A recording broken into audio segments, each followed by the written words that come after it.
right, we're just here. Let's peer the slide. Let's get a curve.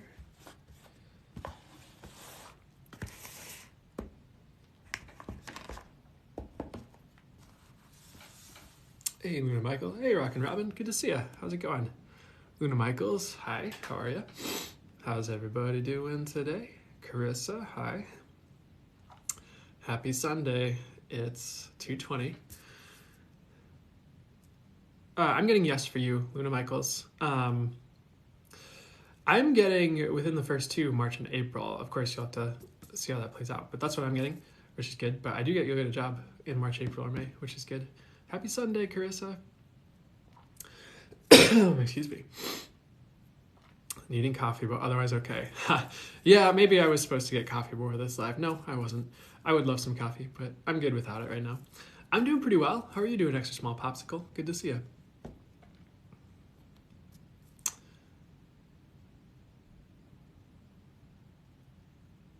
Good morning, Trish Moore. How are you doing?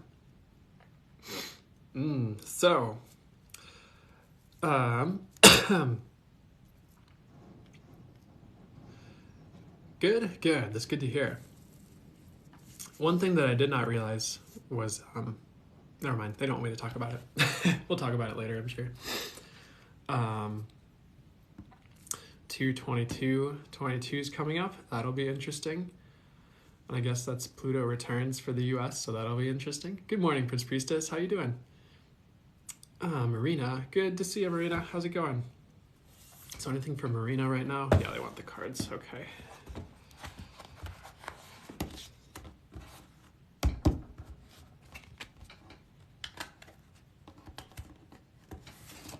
One second. Getting my cards squared away here.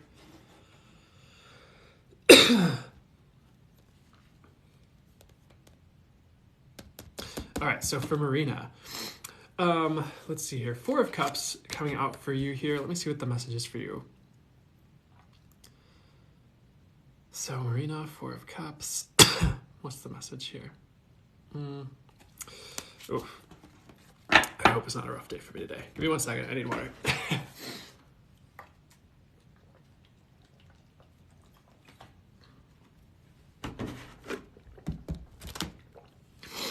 Okay.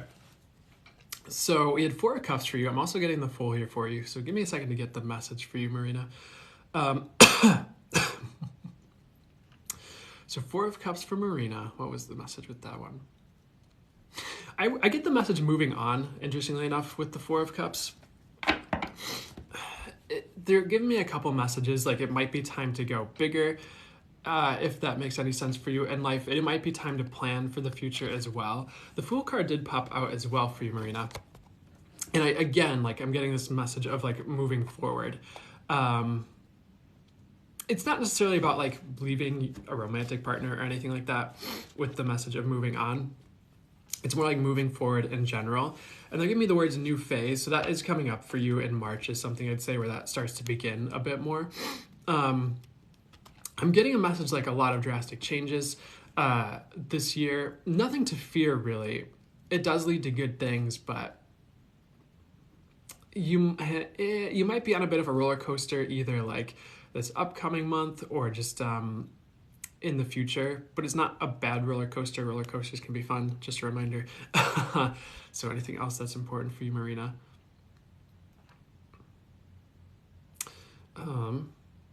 So another thing with the Fool, of course, it's about leaps of faith.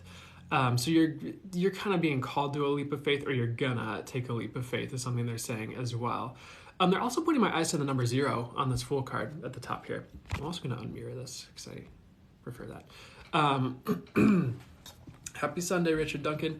So with the 0, that number can be about restarting. It can be a number of new beginnings.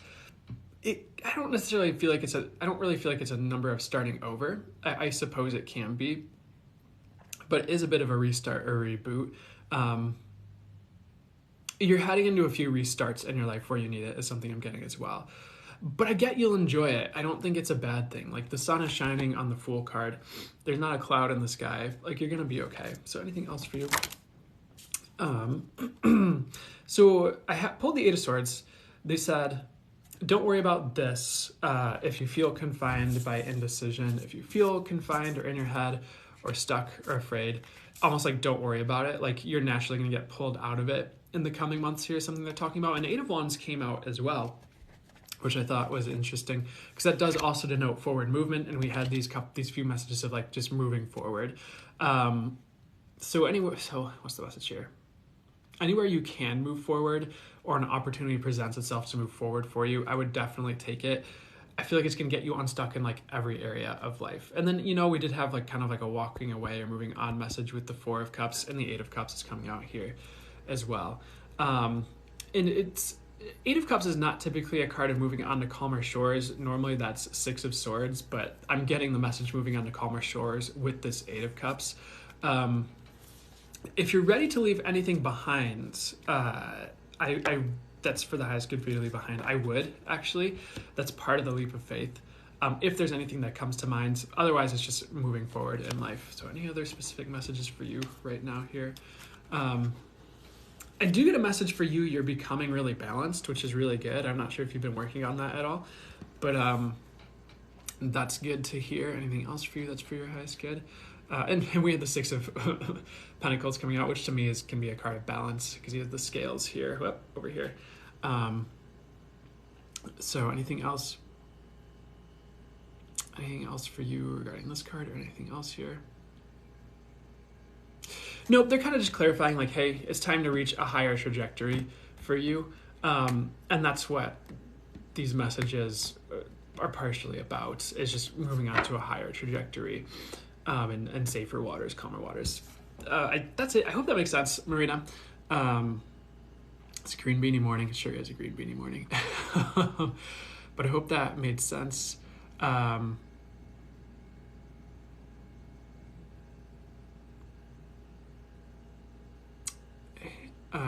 Papa Bear. Hey, Brandon, gotta say your recent timeless readings have resonated in a big way. You're the best. Awesome. I'm glad to hear it. I really appreciate that feedback. That's always what I'm going for, of course, with those. So I'm super glad to hear it.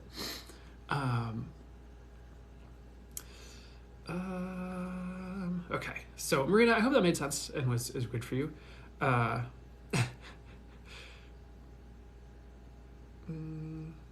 We love the green beanie. All right. The green beanie also loves you. So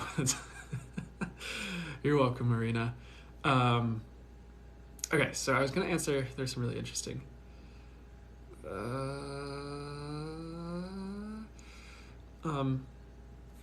So Anna Starborn asked, what are Anna Starborn's cool gifts? Or sorry, I got messed up. I thought your username was really cool, Anna Starborn, and I said, what are Anna's cool gifts? So maybe that's synchronistic as well. But what are Anna Starborn's spiritual gifts here? Channeling is one of them for you. Mediumship is another one that's showing up for you. So those two can really go hand in hand, honestly. A really good channeler can probably do mediumship stuff well because it's similar faculties. Beyond that for you, definitely clairsentience, which is energy sensitivity. Some people call that. I mean, to me, an empath is someone who picks up on the energies around them or is energy aware or energy sensitive. And that's like how they pick up on the emotions of others. I know that empath as a term might be a bit overused at this point, but to me, it's just someone who's energy sensitive is my definition. So yeah, you have that going on with your energy sensitivity. You do have a lot of clairvoyance, which is, to me, clairvoyance is like intuitive visuals and getting visions. Someone can correct me if that's not the proper definition, I guess, but that's what I get to say is you're clairvoyant as well. Anything else for you? You do have other gifts, but right now for you, like, taste, try it out, pull some cards, explore, essentially, and see what happens as you venture into it, because that's how you can kind of birth the full expression or the fuller expression of your gifts, is walking into it and practicing it and living it and see what happens, if that makes sense. So I hope that helps.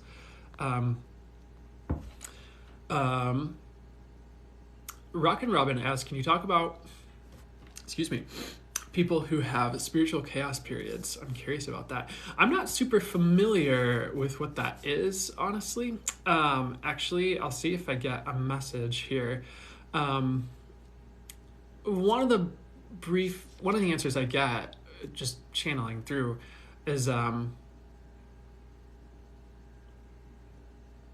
some people need more of a wake-up, shake-up than others, if that makes sense. Some people need to go through it to grow. So anything else on that? It's not like you're more advanced if you have it, per se, is what I'm getting, but it's something that for certain people helps them get to the best version of them, and it is something I'm getting. So hopefully that makes sense. In some ways, it's also a self-healing and a clearing thing. It's not even that they have to go through it. It's like, in order to get to a clearer spot, there's some chaos that needs to be like worked out of them. And it could even be a past life thing for some people, if it has anything to do with the occult, is something I'm getting as well, interestingly enough.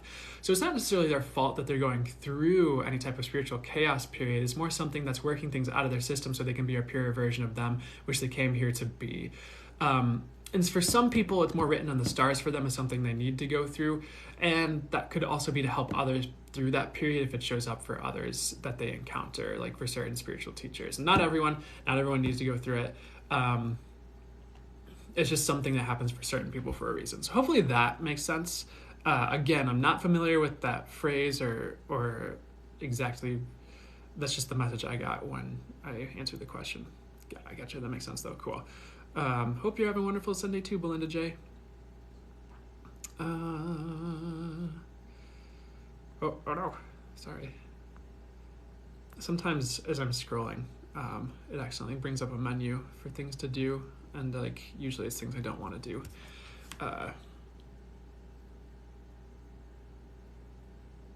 Tutti Frutti Party Bus 66 asks, can you please tell me if I'm going to get a raise at my job? My name is Donna. I get yes eventually. I would stick with it. It's not right away is what I'm getting. It might be a second, but if you want one, it's worth sticking it out for it. Is there a probability of you getting a raise this year with your job? You might get a year. There's a probability of you getting a raise this year for your job, but it won't be as much as you want, is what I'm getting. But you will get raises if you stay. So I hope that helps, Donna. Hope that helps.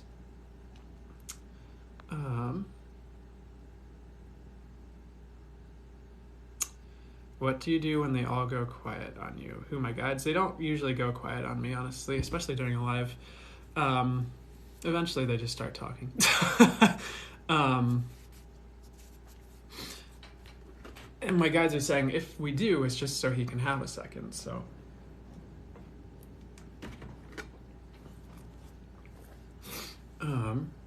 If you were talking about my guides, I don't know what you were talking about.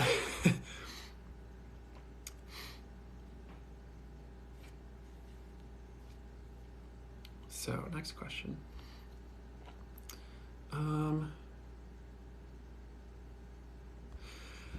Carissa1111 asks, so I'm going to bounce between the chat and the Q&A, just whatever I'm guided to do. They want me to do the Q&A, so we'll do that. And then, okay, let's see what else comes through for you guys. So Carissa1111 asks, anything for Carissa? They're really going through it. Thank you. So, the Empress is what's coming through. So what's going on with you right now with really going through it here? I actually get coming into abundance, and it might not seem like it if you're really going through it, but that is where you're headed, interestingly enough. Sometimes the Empress has to learn lessons to sit on her throne, and a throne that's well-deserved, and that's a bit of what you're going through is, what are the lessons you need to metaphorically sit on your throne? That's part of it. That's not all of it. Some of it is working certain things out so you can have a better life is something they're talking about. I would definitely be really compassionate to yourself. It's not really your fault that you're going through it is something they want to say as well. But you are coming into the next phase, which will be really abundant. And they're kind of playing with these cards. They channel actions through me. And they just started like pushing this like pile of cards up, and like they were kind of pointing, what they raised it up to was the sun actually. which is where you're headed, is oddly enough what I'm getting. So honestly, like the Empress and the Sun that's just like a brilliant combo. That's like abundance. That's like, in some ways that could be people being in awe of you, is a phrase I'm getting. It's happiness and joy. It's things working out in your favor. But right now it's more of like a 10 of Wands is what they're showing me in my intuitive visuals. I don't have it in front of me. I'm sure it's somewhere in this deck, but which is more like heavy burdens or feeling burdened. Maybe even some 10 of Swords, which is like, it can be like loss or destruction, or just something's like just done, or like an ending in your life that can be painful depending on the situation. It doesn't have to be, but you're not going to be going through this forever. You are also going through an upgrade, is something they're talking about. Sometimes, not always, sometimes what comes with an upgrade is things getting worked out, which can lead to a bit of a purge, or just certain things getting pushed out so you have room for the new or the upgrade. It's anything else in that? Like sometimes when a really high vibe energy comes in, it's not always like this, but it does force you to release some of the lower vibe energies so you can embody more of that higher vibe frequency, if that makes sense. And sometimes that can be a bit of like, in my intuitive visuals, they're showing me like 5 of Wands, which is a bit of, it is kind of like chaos, but it is just like, it's conflict, it's uncomfortable. It's something they're talking about as well, as that's what's going on for you. That's part of what's going on for you. And sometimes high vibrational things can be really gentle and filled with ease and grace. So I don't ever want to put it out there that high vibe means destruction all the time, or really intense things. It can, but beyond that, what else are the messages for you here? I would definitely just like hang in there. One of the intuitive visuals they're showing me is like a carousel, you know, like at an amusement park with like the horses that go up and down. But it's like this carousel is going really fast, and like, you know how there's like poles on the carousel that like parents can like stand and hold on to. It's like you're holding onto this like pole on this carousel, and you're almost like sideways because of the momentum of the carousel. You're just like hanging onto this carousel as it like swings you around, is like the visual they're showing me, interestingly enough. But if you hang in there, eventually the carousel slows down. You've gotten what you needed from this carousel, and you can step off of it and go to a ride you'd actually enjoy, or just leave the amusement park altogether, and start a new phase, which seems to be a theme right now. Honestly, new phases. It's going to be a bit different for each of you as far as like the timing and what it entails, but it's collectively kind of like a jump point here, where people are just kind of jumping in different directions, different for each of you, of course. In some of you that's March, some of you that's like, I don't know, October, but it's going to happen at the right times for each of you. So any other cards for Carissa here? Some advice for you, Carissa: just take any opportunities that come your way that feel good to you. Sometimes the way the Page of Cups is read, with like the little fish that jumps out of the cup, is like it can be a limited time opportunity. So for example, like in love, it could be someone who shows up and it's like you have, you know, sometimes like they show up and you have an opportunity, and if like you take it, cool, like you go on the dates and everything's great. Or a job opportunity comes up and you take it, great, you have the job. Or if you don't, it's like if they fill the position, and then, you know, you gotta wait for the next bus. But there's always an opportunity, so I wouldn't worry about it. But the advice for you is leap at the opportunity, if one pops up for you, especially in work, is something they're talking about as well. And it's interesting because you're getting all these cards that are just really positive, even though you're going through something difficult, like 6 of Wands, which is victory, public recognition. The Star card, which I have to censor a little bit, which is like hope and healing. And for you, it's also moving in the right direction. So anything else that's important for you to know right now, besides just like hang in there and things will get better. Even if it doesn't seem like it, you are, interestingly enough, on the right track. Things are getting smoothed out for you, but sometimes when things are getting smoothed out, it's like, that is the period that sucks. Like, I guess you could use massage therapy as an example, even though massages tend to feel really good. But sometimes when they're like, you know, you're in a bit of pain, but then you get on the table, the massage therapist starts working and they start to do the things that need to be done to help release some of the tension and the knots in your body and in your system, or release certain things. And it's a little bit painful as they're like really getting in there and like really like hitting the trigger points and things like that. So right now that's like half of what's going on. So what's the other half though? The other half is like you're upgrading. So I hope that makes sense. I hope that helps. I would definitely hang in there. It might feel like you're in shark infested waters right now. Just stay the course. Like you're not going to get bitten. That's a metaphor, of course. That's just the visual they're showing me. Eventually, like you make it to shore and all is well, honestly. And you have your, eventually you have your throne waiting for you. And maybe there's a few things you have to do, like clear some thorns away from around your throne or anything like that. But eventually you're going to be sitting pretty in a good spot. So I hope that helps, Carissa. I hope that made any sense to you, but you're going to be okay.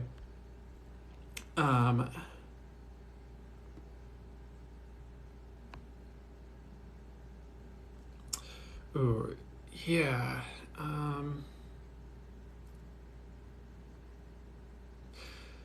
So, AKA Papa Bear, you asked any advice for your wife Teresa as she struggles with a toxic work environment. Yeah, I mean, the first thing they were saying was like, hey, she needs to change jobs. I know that's not always immediately feasible for everyone when that advice comes through. So I'm gonna see if there's anything else. If she doesn't already, if she's like open and like into this stuff enough, like any type of, I'll call it like a wearable intention. Like for instance, like a crystal like black tourmaline or something like that, which is used to deflect negativity. It's almost like by putting that on, you're setting the intention to tone down the toxicity or to deflect it from you. So it's a way to kind of wear your intention and have something physical to move the energies in that direction and to help you out and to help your fields out. So that's obviously going to be, of course, the dude doing readings is going to suggest crystals as a solution. But that's one of the things they're talking about in the meantime. If she's not already doing that, that can help to just deflect that. It might be like a little bit, I don't know if it's a huge one, but she might be going through a bit of a transformation herself. And she might even be realizing some of the things she needs to change within herself, either recently or coming up here soon too. But I do get changing jobs is the solution to something that's just a bit friendlier to her, is what I'd say. I feel like you're doing pretty great to support her, though, in general. So I'd keep being there, being supportive for her, if that makes sense. She will turn it around, by the way. That is a message that's coming through. She will turn it around. The other piece of advice they're giving are like abundance crystals, interestingly enough, and those don't have to be expensive. It could be like nephrite jade, maybe green aventurine, tiger's eye, but that might help to draw in something new or a new position, if that makes sense. I also get a message it won't be toxic forever. Eventually either the people around her start to change, either literally like they're leaving the company and new people come in, or she's able to make the jump to something different soon, actually, if that's feasible for you guys, like within the year. So I hope that helped. Hope that helps her. I know that wasn't like that might not have been like a super groundbreaking revelation for the situation. I would suggest that she tries to find a new job based on what I'm getting. But of course, I know it'll work out for her. I'm also getting it'll work out for her. So I hope that helps. I apologize if that's not like super groundbreaking. But is there any other advice while she's there, though, besides that?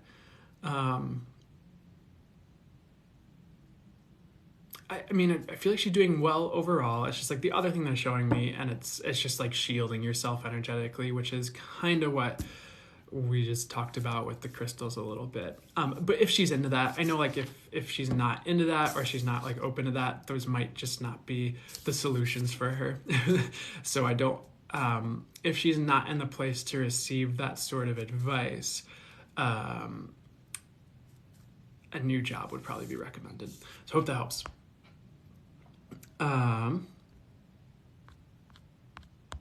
Next question.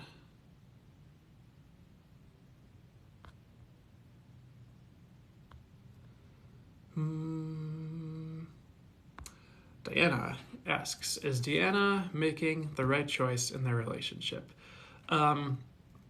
Yes, overall is what I'm getting. So let me see if there's any more information.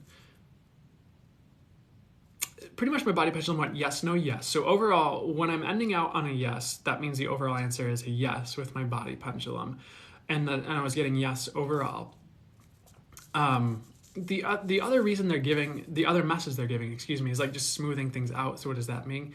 The advice they're giving is try not to be jarring with what you're doing. Try to do it as smoothly as possible. It's hopefully that makes any sense for the situation. And if not, I would just say overall, like, yeah, but be gentle with the way you're going about it. And they're giving me the phrase, it doesn't need to be abrupt as well. So I'd keep that in mind. There's a way to do it smoothly and cleanly. I hope that makes sense, Diana. But you're making the right choice. So I hope that helps overall for your question.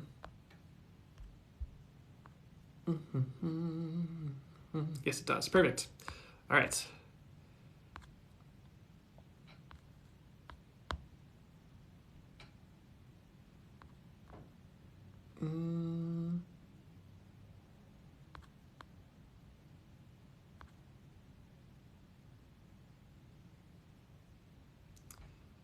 Orbit Girl asks, any advice from your angels? Two of Swords, make a decision is what I'm getting. There's also, like, they're pointing my eyes to the moon in the background, which is reminding me of the moon tarot card.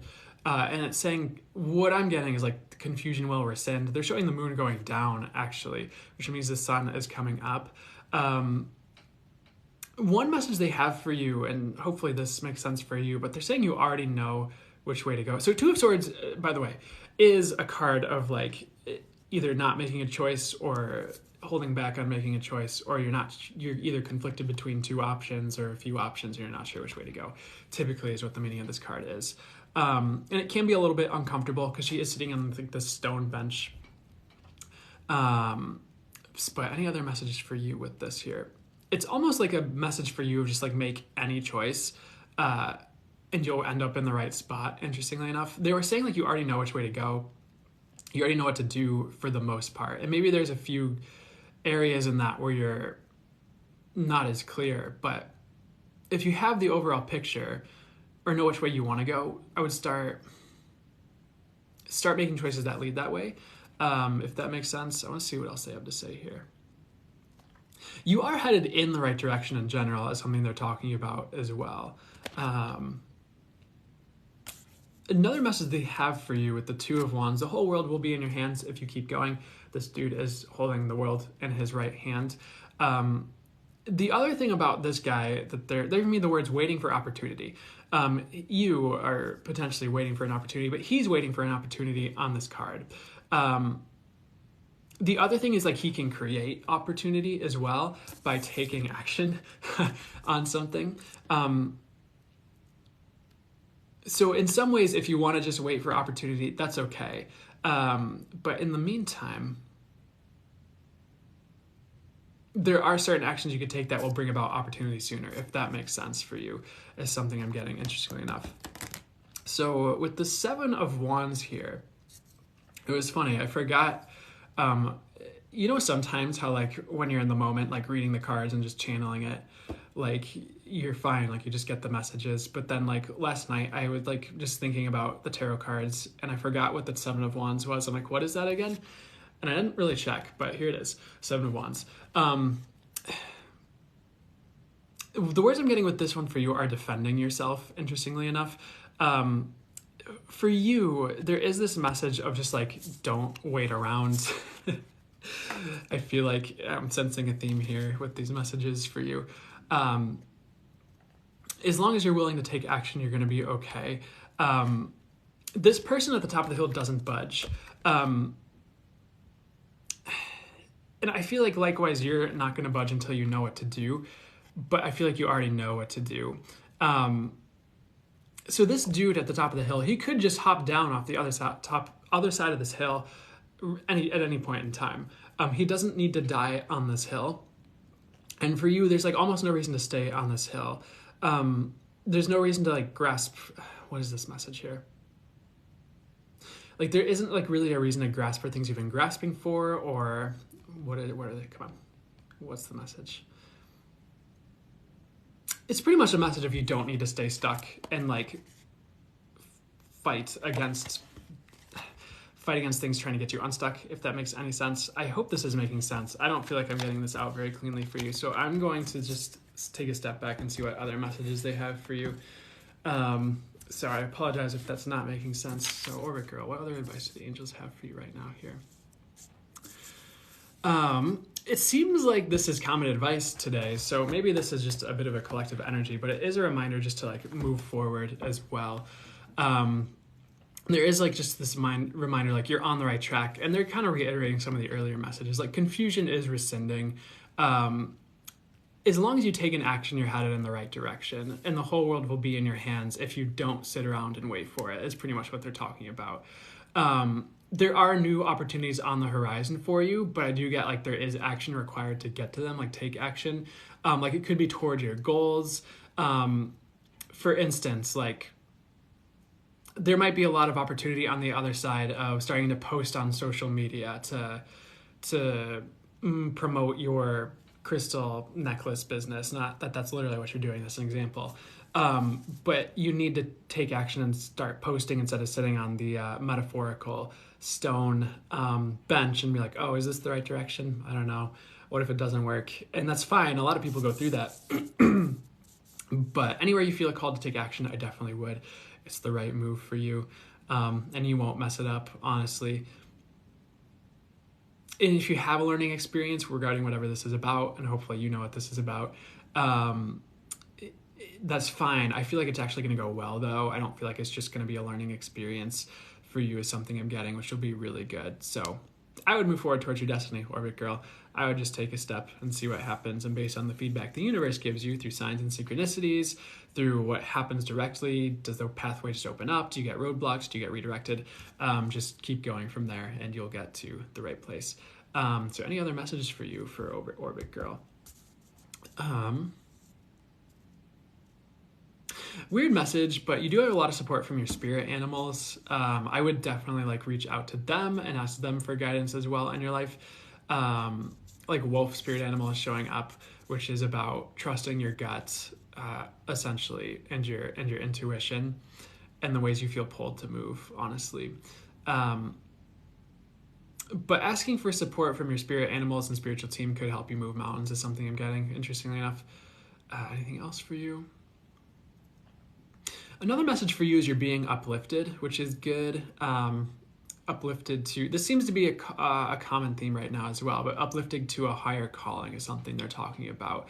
That's part of what the Two of Swords is about, is what they're clarifying, is it's almost about feeling stuck where you are when you want to be somewhere else.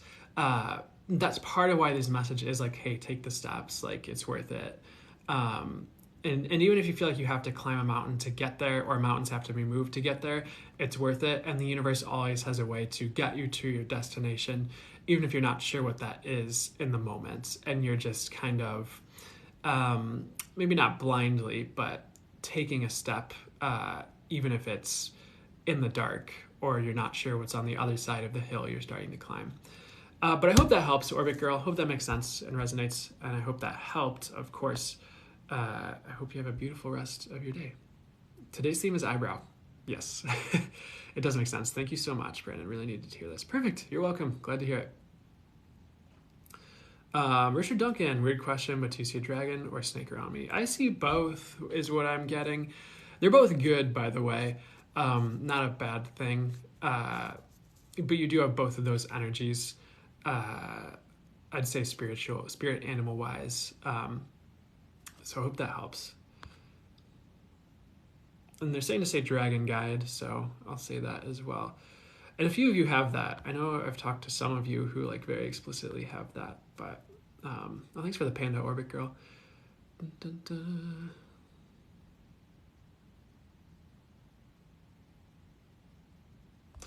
Jamie Lewisjuan asked, should Jamie Lewis keep their spirituality private from people? I get no. Private from some of the people around you. Think of it as you have this treasure. And it's golden and glittery and beautiful. And some people are worthy and trustworthy with this treasure. They get to see it and admire it with you and be like, hey, Jamie, that's really cool. And other people, either they don't understand or they're drunk and they'll just kind of trample all over it. They don't understand its value. They don't want to give you your money worth for it, for instance. They think it should all be given away for free. There's a lot of different examples to use with this jewelry example. But you should definitely feel free to share it with the right people and the people who feel right for you to do it with. But in general, no, I feel like you're okay to wear it on your sleeve. If you'll realize like the world is waking up, a lot of people are becoming more accepting of it, but there might be certain individuals, whether it's at work, or, sometimes family, that might not get it or understand it or be willing to compromise on their own stuck beliefs to see what you're saying and meet you somewhere, either in the middle so you can connect or otherwise just allow you to be you with it. But your treasure is safe, by the way. Your spirituality is safe. It's more a matter of, for the most part, you're safe, but be discerning with certain individuals about it. So don't keep it totally private. I'd say keep it private until it's time to whip it out. And that's about spirituality, not about anything else. So I hope that, yeah, of course, but I hope that helps. And if you feel called to keep it private for a time, by the way, Jamie Lewisjuan, that's fine. Maybe you just need a second to kind of hermit away and recalibrate and figure out more of what you believe if you aren't already clear on it. And then when it's time, you can kind of come out full force with it, or you'll know how to be discerning with who to talk about your spirituality with. Hope that helps. But I wouldn't hide it necessarily. Maybe take a break from sharing with others sometimes if that resonates for you. I don't think you need to, though. I'm probably not going to take a break with it, but anyways, hope that helped. But you don't need to keep it private is like the short answer. Let's go back to chat. Okay, they want me to answer Spaghetti Leggy. They told me to go back to chat, so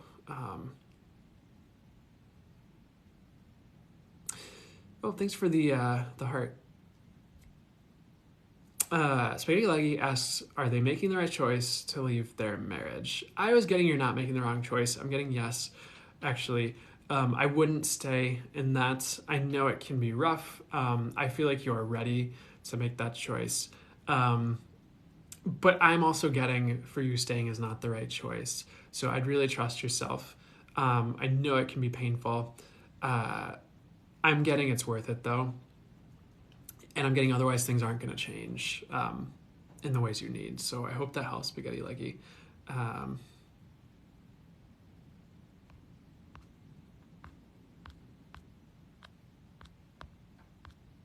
Okay.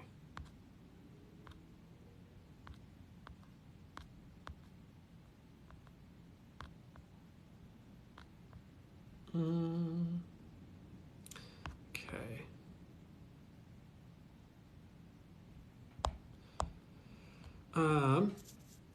Oh, thank you, it's Kelly. Adugas30 asks, I feel I'm in Ascension flu. Can you confirm?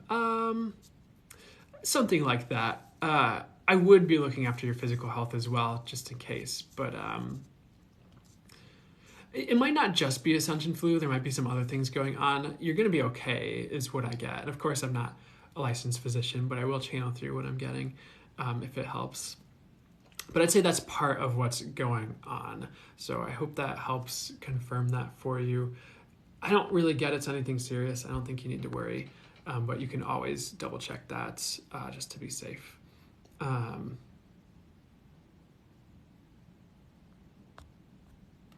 Okay. I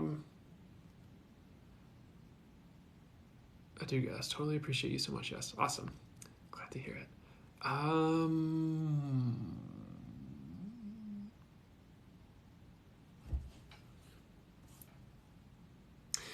Chrissy Kutch 84 says, they said they're in a terrible position at work. Will they find something quickly? What I get is quickly enough, but hang in there. You're definitely not going to be stuck there is what they're getting. I am getting summertime. I wouldn't hesitate to put yourself out there sooner. But the way everything works out, like as you're putting yourself out there, you might be out of there by summertime or in summertime.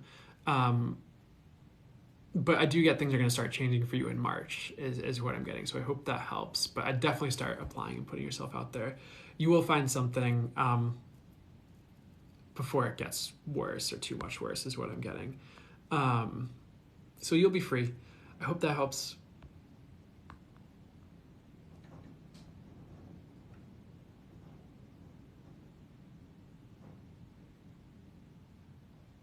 Okay, Starlight Worker. Will a pendulum help Starlight Worker to start to channel? Yes, overall. It won't be the end-all, be-all. However, it is a good supplement to channeling, and there is a video that I thought was really helpful. And I think I might have talked about this on a past live. Past live is not a past life. Past live.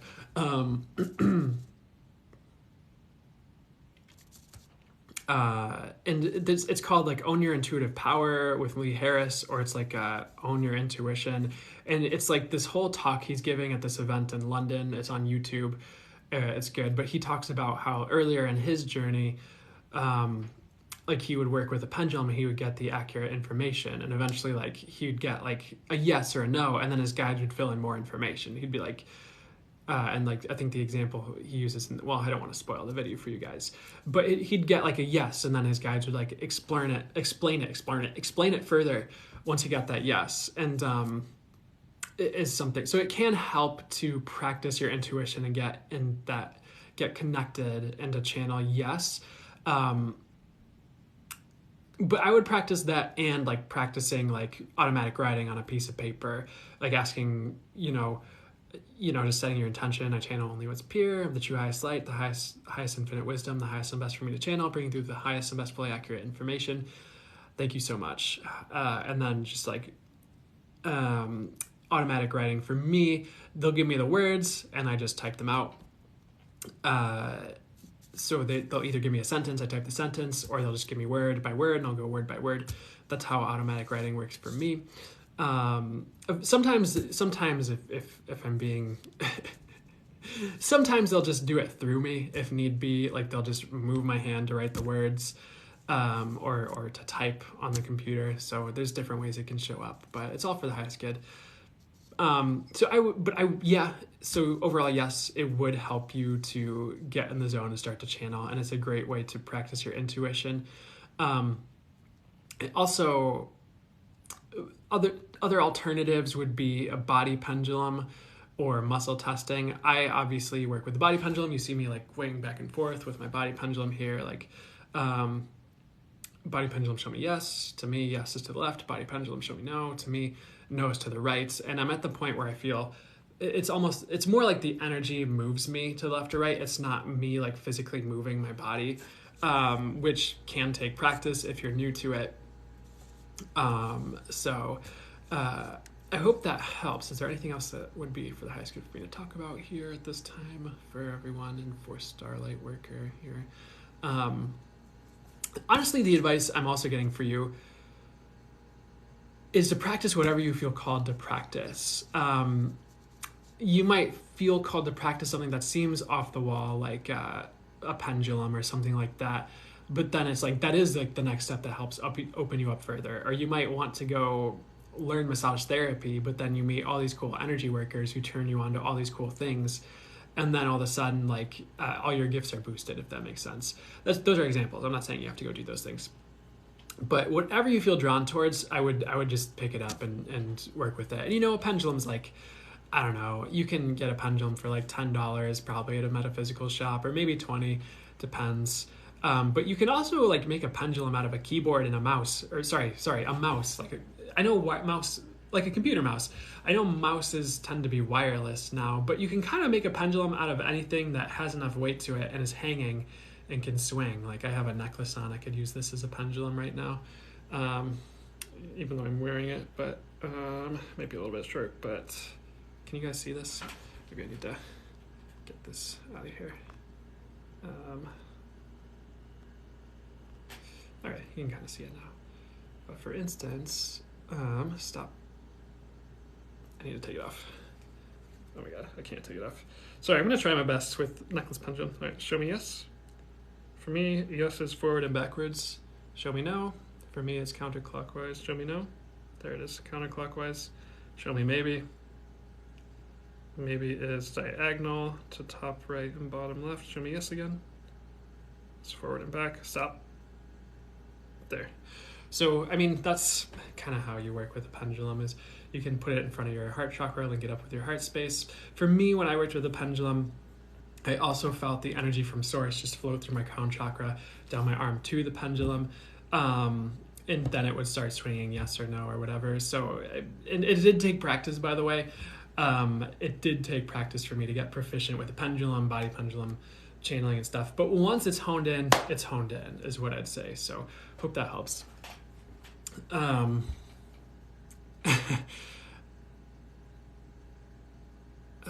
I know a Janice? I don't think I do. I mean, maybe there's a Janice I've done a reading for.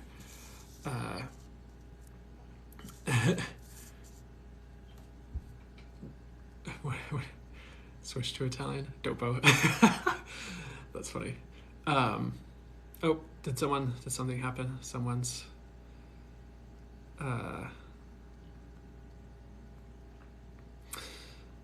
Kristen Hufford.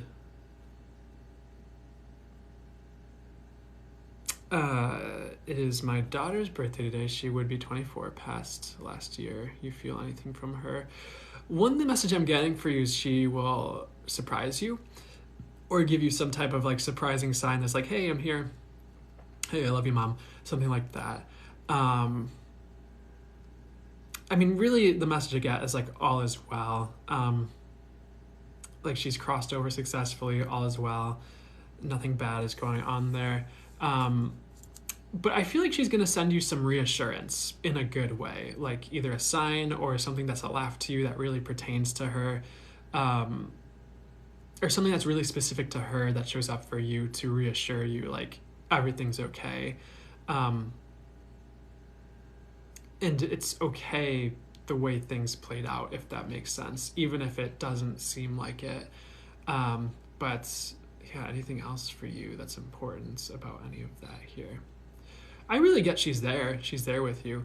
Maybe you'll feel her tap you on the shoulder in some way, shape or form. I really get she's really helpful to you though as well. And I know like usually with passed on loved ones, it's someone older than us that is looking out for us or doing something. But for example, let me see what they want me to say here. Sometimes younger, well, it really depends on the personality. But like if a passed on loved one crossed over and they used to play a lot of pranks or tricks or be really funny, they might do something, not like something that's a trickster, no trickster energy, of course, but like they might, like, I don't know. I remember my parents were trying to like, or my mom and my aunt were trying to bake something for like Thanksgiving. And I have a cousin who crossed over when he was in his early 20s. And like something like weird would happen with the ovens and they'd be like, oh, there's that cousin.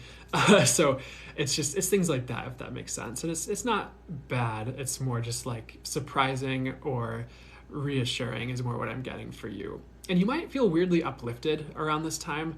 I know it's probably a time where you're grieving in some way, shape, or form coming up here. But I really feel like your daughter is going to uplift you and show you like everything's okay, in some sort of off-the-wall, surprising way. So I hope that makes sense for you, Kristen Hufford. Hope that helps.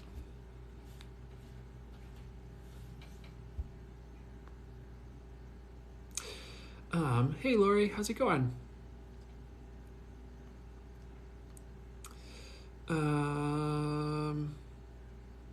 Amy Lynn 777 asks, should you launch your workshop or hold off? I get to launch, so would it be fast if you launch your workshop? They were saying launch. I would launch whenever you feel called to. I wouldn't hold off necessarily. And if it gets delayed or something, like, that's okay. That's just divine timing. And I guess that would be your answer. But I wouldn't hold off, honestly. Launch it whenever you feel like it's time. But I wouldn't delay it, if that makes sense. Extra small popsicle. When will my people start to come into my life? Soon. They were saying next year. If it's not this year, I do get it will be next year, essentially. But you might see glimpses of it coming in here soon. Like maybe you overhear a conversation and you're like, oh, that's something my people would say. Or you just like, no, you know. Like people are going to start coming in that are sort of your people that you can either hang out with or get into conversation with. But eventually it transforms into like, no, like your people walk through the door. And they're almost showing me like this visual of like this like group of people, and they're all like I'm not saying this is like what your people are going to look like, but they're all wearing like black sunglasses and like these like suits and like these like cool like outfits, you know, like stereotypical like cool people. And like they like open the door to the store and like the bells chime. It's just like this group of like, I don't know, 6 or 7 people that like walk in towards you that are like your people. And it's funny the way they're showing the message, but they will come for sure. It won't be too much longer. So next year, any like more narrowed down time frame for this? I'd say they start to trickle in the summer, and that might be more when you're like the sort of my people, or you might have like a few people that you resonate with more. But I feel like next year you'll start to have more of those people really come through the door into your life. And if anything leaves in the meantime, it's just making space for that, by the way, extra small popsicle. Hope that helps. But it will happen. Okay, so I'm going to go back to the Q&A.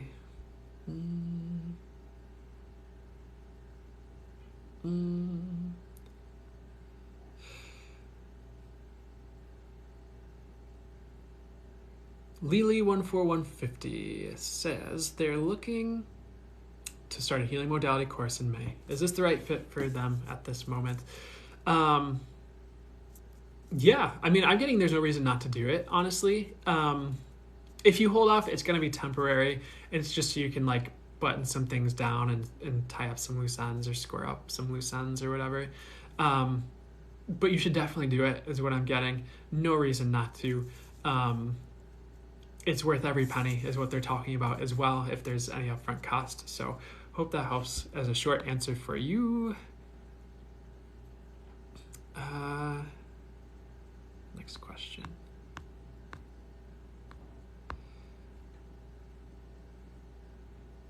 Oop. Okay. Sorry. If you see me like pointing at the screen and like figuring out what I'm doing on this thing, I'm just letting my guides show me what to answer and not answer. I'm not trying to be weird. They really want me to hang out with chat a lot. Hey Bella, how's it going?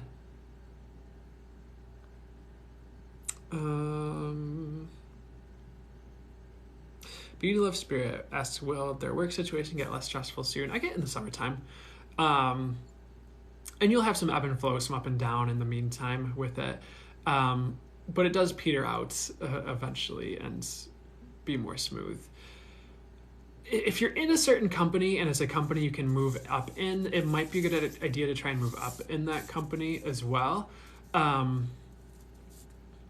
do feel like there's going to be a transition coming in here for you soon, this year with that, whatever position you're in, whatever job you're working, that'll be beneficial to you. So I hope that helps.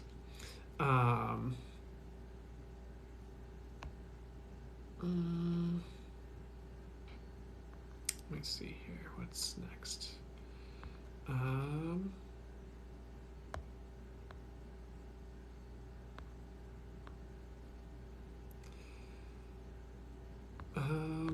me 1 second. I'm going through Q&A. Oh, there's a suggestion. Oh, it's suggestions from TikTok. I don't need that. That's not what I'm doing.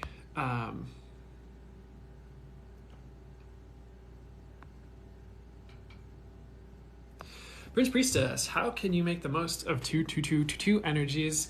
Um,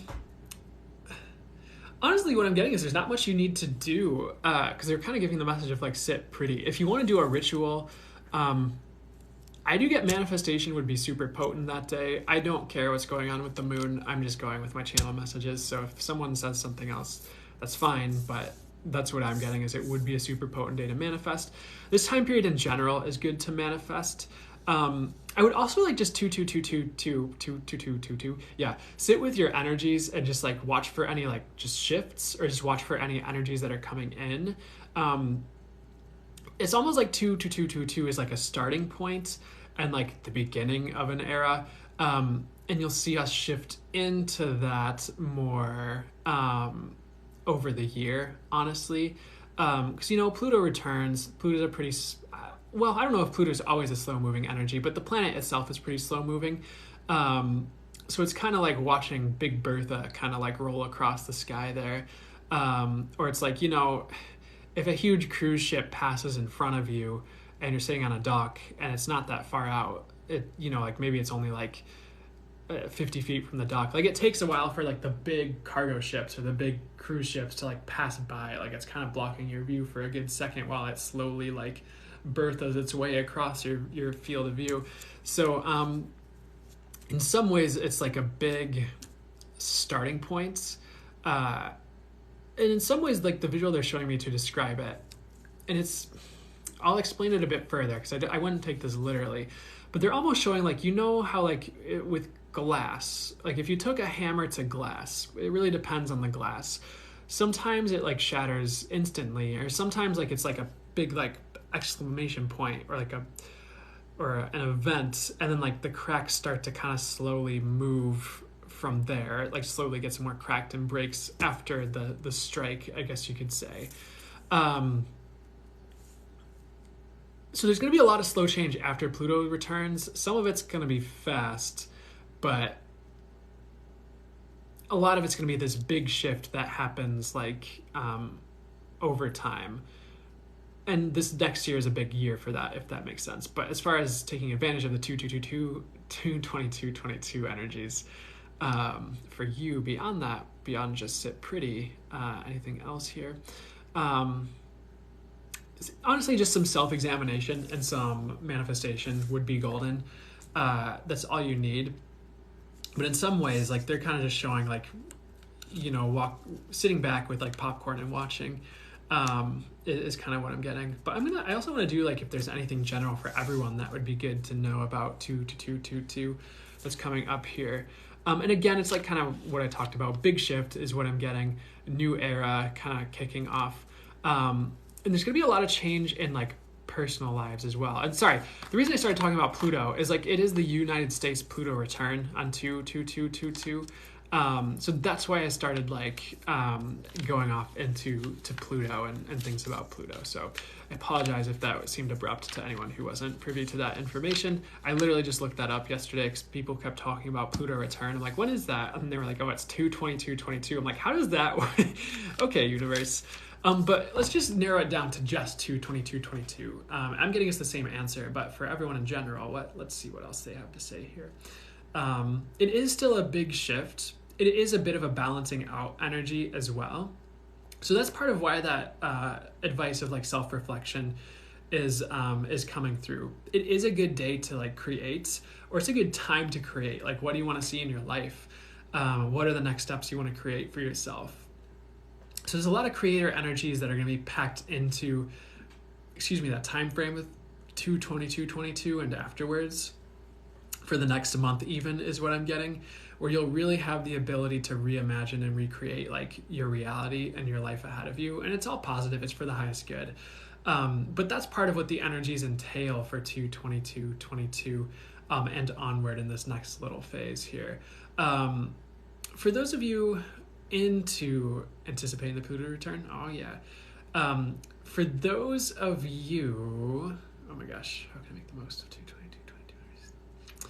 That are thinking about love and romance, and like I know 22222 for me, 222 can definitely have to do with like a connection, a romantic connection, or partnering up. Excuse me. There is a lot going on with Mars and Venus right now that has to do with love. It is a good time to manifest love, of course.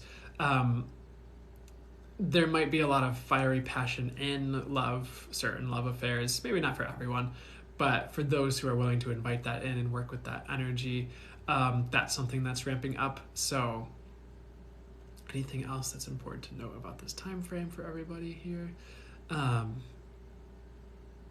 So short answer, it's a good day to manifest love if you want to manifest love. There is also a lot of like surprise love going around, like people just popping out of, sorry, the visual they showed me was really funny. And but there is like surprise love that might be coming in for some of you around this time period as well. Maybe not everyone, but in the next few months here, like there are a lot of energies that are leaning towards like just something coming out of the blue, or I don't like talking about people coming back. I mean, I don't care. I'll talk about whatever my guides want me to talk about. But people coming back from the past, I hesitate to talk about it. For some of you, just a small handful, honestly, like that's the surprise, and you got to make a choice about that. For the majority of you, it's something that's just new, or they're almost showing me cutting edge, which is interesting. But just like something that comes out of the blue and is surprising. So if you're looking for love, good time to put that out there. Download Tinder or whatever, and you don't have to use it. I know it can be not fun, but that being said, you can just have it on your phone to kind of set that intention, and maybe swipe a little bit just to be putting yourself out there. But that's a bit of how I'd use that energy. Anything else that's important to note about 2/22/22 for Prince Priestess and or everyone here? And of course, they'll clarify who it's for here. They're also showing me a ram. For some of you, that will be synchronistic to an Aries. But it's like charging ahead. And what they're talking about with March, of course, is like really charging ahead and going for it. Like even just starting March 1st, that's going to be the time to like really put things in gear and move forward. And there's going to be a lot of action that month and moving forward. There are a lot of big shifts in March is what I'd say as well. And for many of you, it's coming into a new beginning in March. 2/22/22 might be a good month or day, to sit with like, or this time period might be good to sit with like, what do you want to move towards? Or what do you feel called to move towards? Like what intuitive things do you get for you to move towards? But you're going to kind of be heralded that direction anyways, or rounded up in the right direction anyways for most of you. I don't think the universe is going to let you go the wrong way for the most part. It won't. So I hope that helps. That's. I feel like there's more on 2/22/22 though. Maybe I'll do more of like a channel towards the end, or a reading or something, and we'll see what else comes through. But anything else? I would invite in more light if you're looking for love. I'd invite in more love. And I invite in optimal circumstances for yourself. So I hope that helps.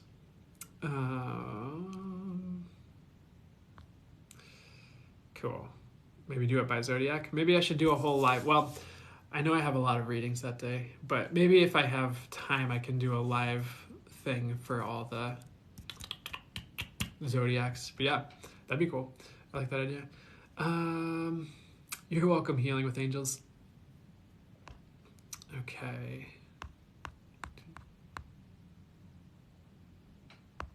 Oh, okay, guess we're answering this. Divinely protected. Yeah, thank you. I'll drink some water. So Moon Roseby S says, their dreams seem to be getting more intense. Why? One thing I'm getting is you're working through things. It is a bit of a purge, and you can do work in your sleep. And it is, for you, it's a bit of subconscious work, like you're realizing things subconsciously, you're kind of purging old energies, you're putting things together. And if a lot's gone on recently for you at all, you're working through things in your sleep to be more healed and ready. There's also a message of doing light work in your sleep. And of course, I'm just using the terms that are commonly used just to get the message across. But sometimes you do work for the collective in your sleep, or you do healing work in your sleep for other people. This definitely applies to you, I would say, where you're doing some type of healing work through your dreams. It is not meant to drain you, perchance. It's not meant to be something where you're constantly self-sacrificing for other people. That's not it at all. It's more like what work needs to be done that's for the highest good, that is for the highest good for you to do while you're asleep. And that's what, for the most part, is occurring. But a lot of it is self-healing, and I guess you could say your mind putting puzzle pieces together for you while you sleep. So you just kind of wake up more whole and complete and healed. Honestly, it's just a lot of dream work. So I hope that makes sense. And even if like a dream is scary, it's not something you need to be afraid of. It's something they're talking about at all. So anything else for you on that? I mean, that's the gist, honestly. They're just kind of leaving off with like, do not be afraid. Like, there's nothing to fear. And there's nothing that can really harm you in your sleep, like in the dream space. So I don't know if that was a concern of yours, but that's what I'm getting. There's a little bit more they're saying. The other words that they want me to reiterate are subconscious healing. That's a big part of what's occurring, is putting the puzzle pieces together for your subconscious. So hopefully I didn't repeat myself too much, but that's what I'm getting for you. Hope that helps.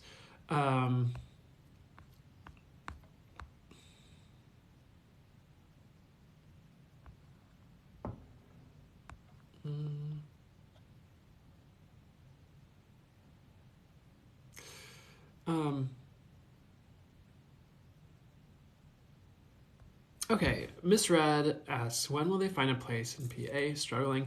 I'm getting soon, the next couple months. Definitely keep looking, keep searching. I really don't feel like you're gonna be like homeless, honestly, going forward, and hopefully you're not homeless now. But you'll have a place is what I'm getting. I would keep searching. And Craigslist, you're probably already looking on Craigslist and stuff, but they're showing me Craigslist. Maybe that's a place to keep an eye on as well.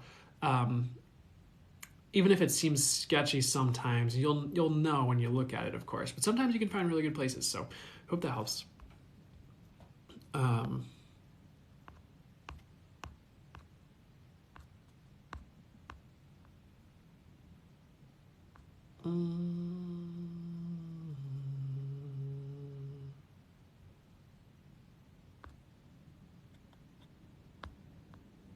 Just looking through the Q&A for what they want me to answer next. Then I'm going to go back to chat. Let's see here. Okay. What's next?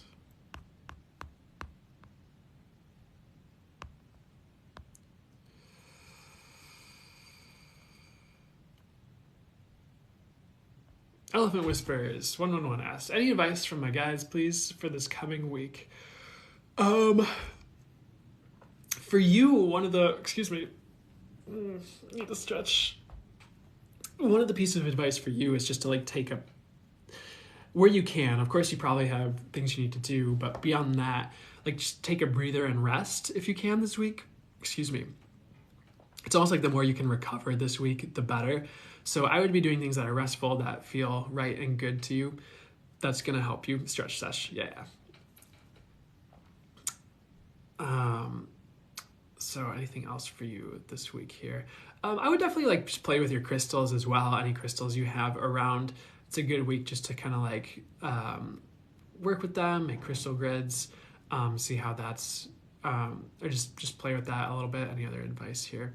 I really get you're going to be on top of things, honestly. Like they're showing you vacuum cleaning and stuff like that. I feel like you're going to be on top of things, which is good. So there's no need to worry there.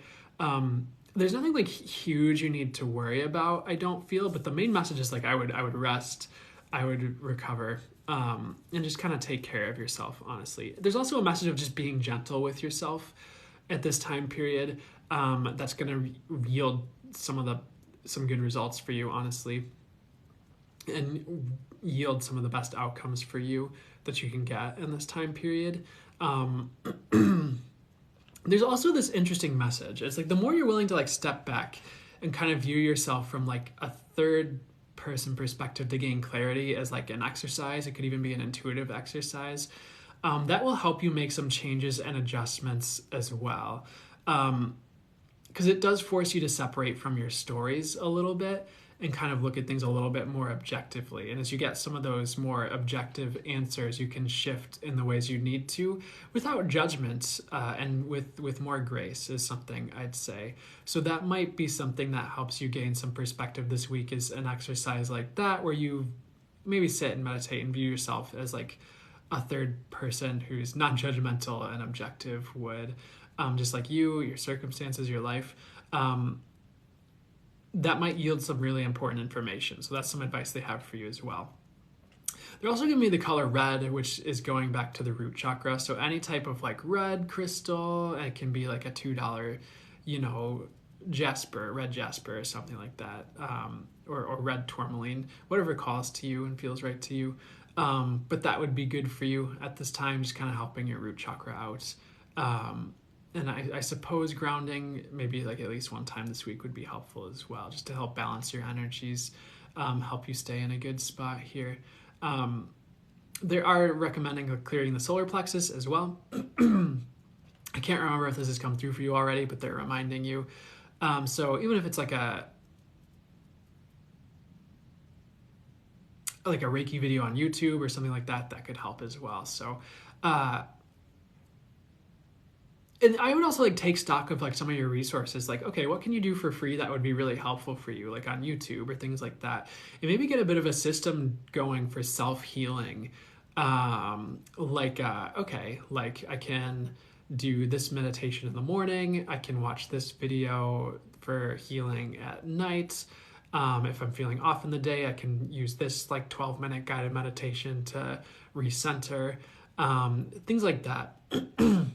Because there are a lot of resources to turn things around for free out there is something they're recommending. So if you're ever strapped for cash, like keep that in mind. Like there are things you can turn to like on YouTube or even TikTok that can be helpful for you in the meantime. So I'd start to kind of gather your roster of like, what are the tools for free that you have that can turn things around for you in a moment's notice, or that you can go to when things start to feel a little bit more rough, to help you turn the tides in your favor for the highest good, of course. So I hope that makes sense. I would also be manifesting abundance in some way, shape, or form. And I'll say it, but ruby and zoisite might be a good crystal for you as well. I don't mean to throw a whole metaphysical shop at you, but so anything else that's important for you to know? Well, that's the gist. I suppose the last recommendation is to stay centered. If you feel yourself getting pulled around emotionally or pulled way far from your center, I would have some tools ready to help you recenter and recalibrate and get to a higher place, even if it's really simple or quick or whatever. Hope that helps. I feel like it's going to be a good week overall, though, so I hope that helps.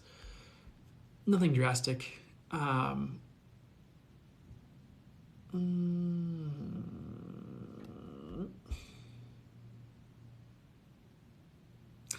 You're welcome, Brooke. Just wanted to say thanks, Brandon, and of course the guides. Always learning more here. You're welcome, Brooke. I'm grateful. I appreciate hearing it. That's I always appreciate that you guys are getting good information out of this, or something that's for the highest good, of course, for all involved. Let's keep going here. What's next here? I'm doing okay, thank you. Yeah, I'm gonna get some water here.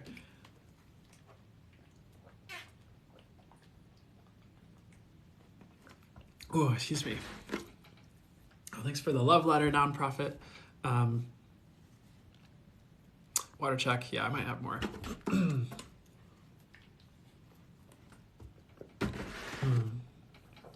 Okay, let's see here. Oh, thanks, Miss Alien. Miss Alien Ka? Hopefully I'm saying that right. I appreciate that. So what would be next? What would be highest and best for me to do right now?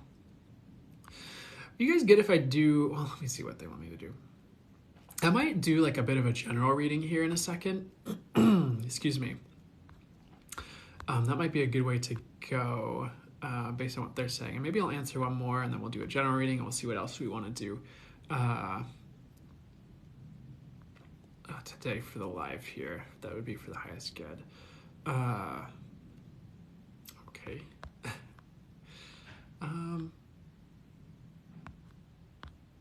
just kind of going through the Q&A really quickly here.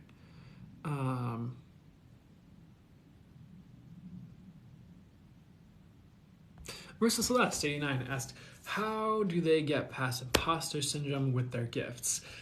The short answer is practice. And maybe if you ever feel called towards hypnosis, they're showing me hypnotism, interestingly enough, or hypnotherapy, which is not my typical recommendation, by the way. But they showed there was like a dragon with like one of those things, and they started to have like a little like whoa, whoa, whoa, whoa, like, you know, like the circles with the hypnosis, like they like wash out, like, or they branch out like they did in like the old TV shows or whatever.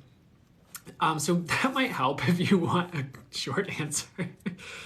And maybe you feel called to be a hypnotherapist. Maybe that would be something that's good for you. But beyond that, honestly, the first answer I was getting was practice and like showing up. And you know what? A lot of people really go through that no matter what they're doing. It's once you... I can tell you what's helped me, and then I'll see as well what my guides want me to say. But once I saw like I could do it and I was getting the results for people, and I saw like, you know, people who would, I'm not trying to toot my own horn here, but what happened was like people who would book with me a lot. There are definitely people I'd see like, you know, they'd see a lot of good change in their lives, or they would see things like shift for them in a really good way. And like once you see the results, and like you kind of gain confidence that way through like the results you're getting, and you're getting the accurate information for people, and like you're hearing the feedback, the imposter syndrome tends to naturally dissolve just because you realize you can do it. And when you realize you can do it, it's like, well, I'm getting the results, and that's really what matters, you know, in a way that's for the highest good, of course. So in some ways it's also like in some ways let me see what they want to say. It can also be a bit about self-image and like how you view yourself and how other people have viewed you, if that makes sense, in the past that either you've picked up on.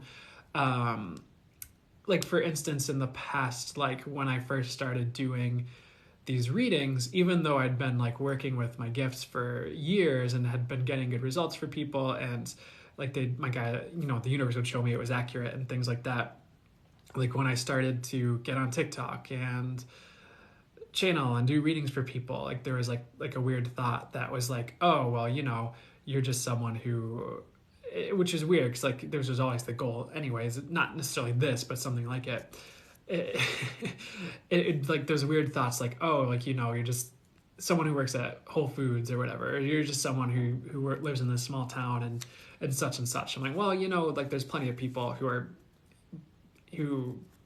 do big things who are from small towns. So there's plenty of people who had humble origins. Like there's probably plenty of people who are really amazing actors who used to wait tables or whatever. I don't know, TGI Fridays or whatever. So not that that's a bad profession, or not that there's anything wrong with that either, but it's more just like realizing like those things don't define you. Sometimes you just are where you are to gain certain lessons, or to even just to get by in the meantime while you're building your dreams. And everyone goes through that. And even like, I mean, a lot of people who are in good positions, like they had humble origins, you know, is something that came through. I don't know why I'm talking like that. But anyways, getting back to this, how can you get past imposter syndrome with you? I would realize a lot of people go through it, if not everybody. There's nothing wrong with it being there. And as you keep walking yourself towards it and practicing it, you're gonna overcome it naturally through like the results you're getting and through like the people you help, and you're gonna realize what's important and walk yourself out of it. And imposter syndrome is a lie, because like someone's got to be doing it, whether it's up on stage talking, or it's running a business, or it's on, you know, social media. Like someone's got to be doing it. Someone's gonna be doing it, as long as the opportunity is available, and it might as well be you. There's no reason why it can't be you. Same with your gifts. Like someone's going to be doing it. It might as well be you. Why not you be that person? So I hope that helps. Anything else that would help you overcome the imposter syndrome with this right now here? Because again, they're giving the hypnotherapy thing. So I don't know if you feel called to that, but that might be something that would be interesting to check out for you if you feel drawn to it. And not a field I'm super familiar with, honestly, but maybe there's a good one in your area that can help you out. But I do get you're meant to be doing it. Everyone's supposed to be working with whatever gifts they have, right? So I wouldn't question it too much. There's a reason you have the gifts you have. And maybe that didn't totally help, but I hope that at least sort of helped. I'm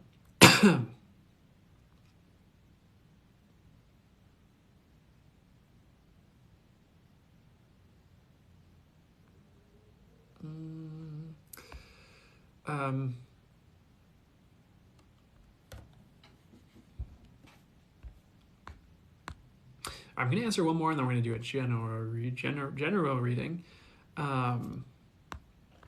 Next question here.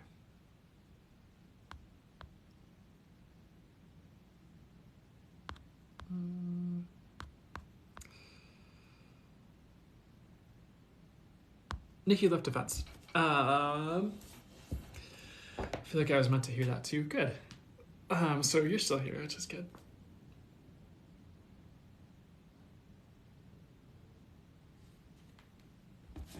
So I'm gonna drink some water.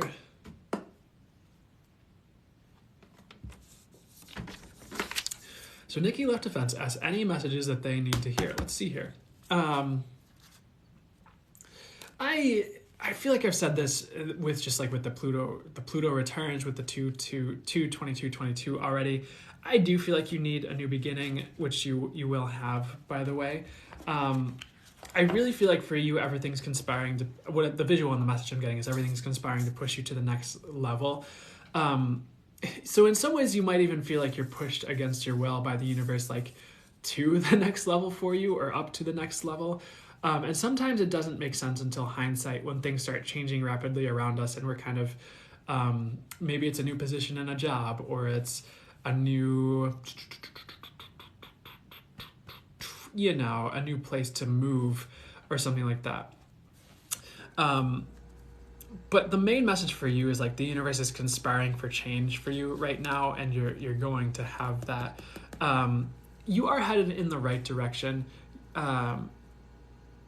Okay, so one of the messages is like you might have, it's actually more of like a gentle tower moment, but it's a good tower moment coming, and that's part of the message as well. One of the messages is like you might have, it's actually more of like a gentle tower moment, but it's a good tower moment coming, and that's part of the message as well, because the tower did come out here, and that's something that they wanted to say for you is like, it's like a good tower moment coming in here. I do get you're going to be coming into your own more, which is really good.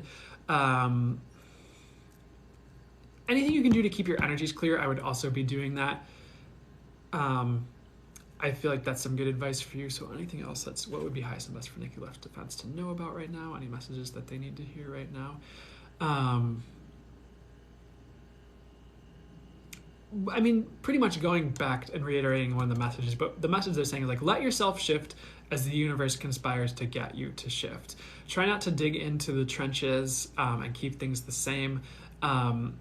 If you do that, you're just going to meet more resistance, honestly. But if you're willing to dance with life a little bit and move your left foot when the universe moves its right foot, so to speak, and allow yourself to be swept across the dance floor without being dragged along. Sorry, there's a noise outside. I think you're going to find that things are going to be better for you as well. I get this weird message, and hopefully this makes sense, but it's like this message like you're increasing who you are. You're allowing more magic to be available to you is something they're talking about. So what does increasing who you are mean? That's a really interesting one. It's almost like increasing what you can do here. And maybe it's like expanding your gifts. Like maybe before you went through life, you never manifested anything, but you start manifesting, and that becomes a part of who you are, is like this constant game, I guess you could say, or circle of manifestation where it just becomes a part of the way you operate. But there is a bit of an expansion to your being where you're going to have more available to you, like gifts-wise, potency-wise, magic-wise, which is going to be good. It's going to expand your options in life, and it's going to expand even your calling in some ways, which is actually where you're headed. And sometimes if you're not sure where you're headed exactly where you're meant to be. It's just like you don't know, because otherwise you might get in the way of where you're headed, if that makes sense. But you actually are headed in the direction of your calling, even if that doesn't make sense to you right now, and you are going to get there. And for some reason, it reminds me of like The Hobbit, like the like from The Lord of the Rings. And probably the book, because a lot of people don't like the movies. So it's the book, The Hobbit. But why does that remind me of The Hobbit? So what's that about? What's that visual about with The Hobbit? I don't know. I get this weird message for you. Like, sometimes you don't know you're there until you're there. I actually don't really remember the plot line of The Hobbit very well. I I don't think there was a moment where they didn't realize they were there until they're there. I don't know why that's like The Hobbit. I don't think it is like The Hobbit. But the message I'm getting is like, sometimes you don't know you're there until you're there. And it's kind of like what I'm like seeing for you is like you're on this journey, or you're going, and like you're kind of looking back and you're kind of wondering where you are. But then you kind of stumble through some brush, and it's like you're exactly where you're meant to be. You're right where you want to be or need to be. It's like the journey was the right journey the whole time, even if there were some confusing phases or you weren't quite sure what was going on. But hopefully that makes sense. So why is that important for you right now? I think it's just to let you know you're headed in the right direction. And even if you're not sure where you're going, like, you actually are heading towards a calling. So anything else that's important for you right now? They're giving you a message like shining your lights. I would make sure you are shining your light, but what's the main message here? Like, if you feel called to step up and speak your truth, or you feel called to be a light in the world in some way, shape, or form, just through the energy you hold or the way you help people through conversation, it's important that you become the light in the ways you feel called to be. And that's a lot of where the expansion of you and your gifts lies, if that makes sense. Is in you like being the light and embodying more of that. So I do see more of a gentle infusion of light happening for you now, actually, and in this time period, which really allows for like the updraft to carry you to a higher level, which the universe is conspiring to get you to. Hope that makes sense. Anything else? Okay, Queen of Wands is also saying, be bold. I would definitely step up. If you feel like you need to step up your game, step up your game. I don't think that was the message, step up your game. It's more about stepping up in general and being bold with like changes you want to make or going where you want to go. The sunflower also links to the sun card, and that could be a sign for you that you're headed in the right direction and good things are on the way in your life around you if you see a sunflower. You do have good luck on your side with the black cat sitting here by the Queen of Wands as well. Is something they're talking about. There is a message like, don't be afraid to be the leader of your life. So what else do they want to say here? I guess I'll go into it. But each of you kind of is the leader of your own life, in a sense. Or you could also say Source is the leader of your own life. You're co-creating. But in a sense, like, you're the one making the choices and calling the shots. You're the one headed in certain directions, and it is a bit of a dance between like your choice and like the universe and what the universe is creating and what you're creating. But at the end of the day, like, even if there's like, you're working for a company and there is like a boss figure or whatever, you're the one who's making the choice to work there and to continue showing up, even if you don't want to, or you're the one who's making the choice to change jobs. So in a sense, like, each of you is the leader of your own life, and you choose, what to watch, what directions to move, etc. So I would be bold and, well, what's the message here? I think that was just a general message that just kind of just slipped through. So I don't know if that helps, but I don't think my guides necessarily wanted me to go into all that, but I did, so I apologize. Beyond that, though, I would be assertive with yourself. Anything else you need to know? Hopefully that all makes sense in a way, and it's not just like a mishmash of different messages. But what else would be, what's the best? What do I need to go into next? What would be nice good here? I think there's one or two more things, and then we'll move on here. I do get like you're headed in the right direction and don't look back, honestly, are things I'm getting. So that's it. I hope that helps. Nikki left his fence. And I hope that was good for you. Makes a lot of sense. Good. Glad to hear it. Good morning. Great readings this morning. Thanks, Jen Loves Life. Good to see ya. I hope you're doing well. Hope you're kicking butt out there. Um, okay, so let's do a general reading for everyone. This can be our 2/22/22 general reading for this group and whoever sees it. And if you're seeing this after 2/22/22 on YouTube or something, excuse me, it's for you when you see it. It's timeless. Okay, so let's see how they want me to go about this here. So we are coming on to 2/22/22. So for those of you who missed our earlier conversation, it's like a Pluto returns for the United States. So it might be a bit of a combination of anything that's going on with that. But this is more for you guys and what's going on and what would be highest and best to come through for you. So let's bring through the messages. The first message and visual they're showing me, excuse me, it's just kind of like the skies are clearing. And weirdly enough, one of the visuals they're showing me is like they were showing me the skies and the skies are clearing, which is good. That's a good sign. And the pathway is becoming more clear for each of you as well. So I feel like I've said this in some previous lives for some of you specifically, but it's almost like if there was anything like confusing you or you weren't sure which way to go, there's going to be a lot of direction, like signs and guidance on getting on the right path for you. I'm almost showing, like, the visual they're showing me is like this whole spiritual team of like deities and like angels, of course, spirit guides. They're like on either side of this like walkway or this bridge, this glass bridge that you're supposed to walk across. And they all like gather around it with like all these big arrow signs like pointing at this like path you're supposed to walk down. So you're gonna have a lot of guidance to get, or a lot of divine support to get on the right path, to be on the right path, to walk the right way here. It's unmissable is what they're saying. Like you can't miss it. So beyond that, like another visual they were showing me, which was really interesting, was like they showed these balloons with the clear sky. I don't know if you guys are familiar with like the movie or the book, like I've never read the book. I've never watched the movie, but it's like this clown thing. And I can't remember. I can't remember what the whole point was. It was like the more they like feared it, like the more scary it became, but the more they like laughed at it, the less scary it became, and it didn't harm anyone. I don't know. I think that's the gist of the story. I haven't watched it or read it. That being said, like I get this visual of just like it, the clown, and he's like going back into the sewers and kind of like staying away for a time. And I'm gonna get to what this actually means, because it's there is a reason they're showing me these visuals. It's not just the story, and there's not really I don't know if there's a story. It's just the messages I'm getting. So I'm gonna ask what that means before I get too far into this. You guys are like, what the heck is he talking about? So some of the scary aspects of life are rescinding is what I'm getting.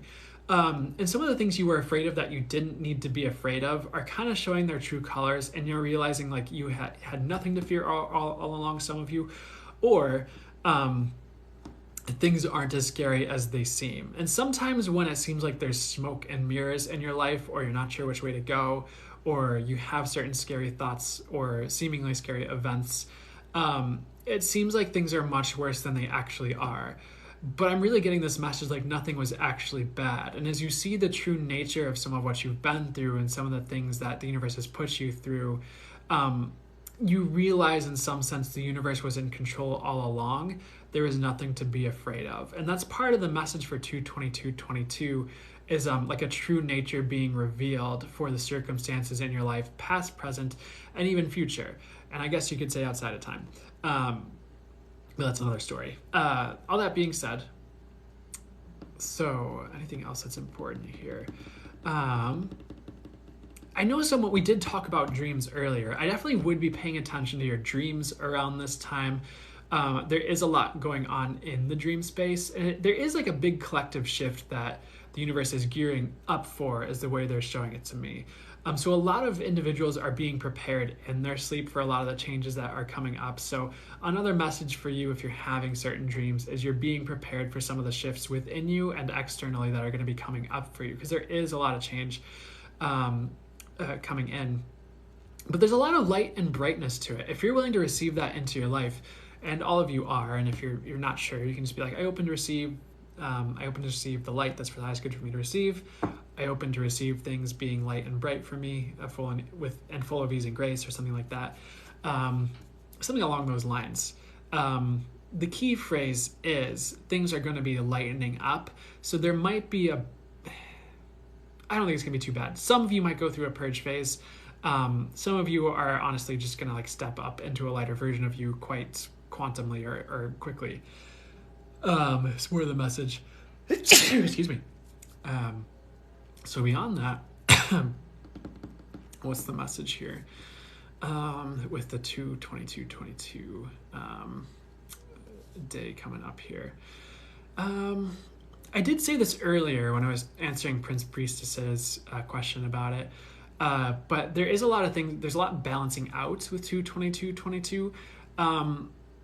It can have to do with balance. Usually I equate 4 as more with like stability and like solidness, but 2 can also represent balance to certain people.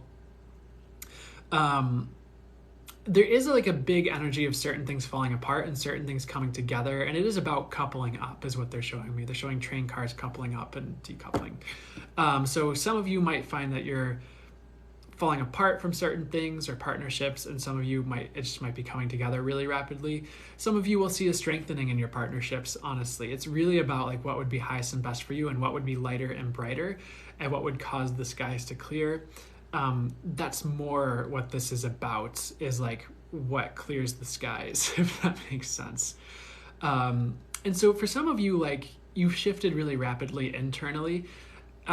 You're gonna start seeing things unfold externally for you in big ways following 2/22/22. And maybe you've been in a bit of a holding pattern leading up to that just a little bit, or maybe you've been like forced to take a rest or a break. That's going to be ending in March, honestly. If you felt like that's been you, things are going to be moving forward. You'll be glad you rested if you were told to rest, or if you did rest even when you didn't want to. Sometimes you're just being prepared for like that launch, honestly, if that makes sense. So anything else with 2/22/22 that would be good for everyone to know here. And I did mention this earlier, but I think they might want to expand upon it, so I'm going to reiterate it. They're showing me a leopard and like a leopard's spots, and there's like a quote. I think it's actually supposed to be about tigers, but it's like a tiger's stripes never change. I don't totally agree with that, honestly. I think people can absolutely change and transform if they're willing to put in the work to do that, or to kind of shed some like false societal conditioning and become more their true selves. But the main message about this with the leopard and the spots is like a true nature being revealed. It's like a leopard can't really hide its spots, if that makes sense. In a lot of ways, the things around you, their true nature is going to be unveiled to you in this coming 2/22/22 period, like maybe like a week afterwards, or it's the time frame around it. And you could look at it as like a punctuation point, like boom, 2/22/22. But there's this like time frame around it where like the things still apply, if that makes sense. So like around this time period, like true natures are going to be unveiled a bit more, just people, situations, things you've been through. So just keep an eye out for that. Like once the leopard shows you its spots, like trust what the leopard shows you. And there is a quote that's coming to me as well, and it is more from the book Being You, Changing the World Is Now the Time by Dr. Dane Here, which is kind of about access consciousness. And one of the takes that he had, or they have, about like trust is like, you can trust that once someone shows you who they are, they're going to keep doing that. Like you can trust that they've showed you exactly who they are, and you can trust them that way. So it is a bit of a different take on trust, because I think a lot of people are like, oh, no one's trustworthy, or this is not true. There's absolutely trustworthy people out there who really work on themselves and do their best to be trustworthy. That being said, once a true nature is revealed, if that person is not working to change themselves or do anything, you can trust that they'll be exactly who they've shown you that they are. When the time comes, when that time came, if that makes sense. Hope that makes sense, but it's kind of like, what would be a good example? Like, I don't know, if you go on a date with someone and they're really like snobby, I guess, not to judge anyone, but they kind of just act snobby and like that energy's there, you can tell that's just how they operate. And then you can trust that like, and you know, if you keep going on dates with them, like that keeps coming out, like you can trust that they're probably going to keep being who they've shown you they are. So I hope that makes sense. Hey, Lady Guava. In other words, trust yourself. I like that. I think that's a great addition to what's coming through as well. I think that really adds to the point. So thank you, China Moon Girl.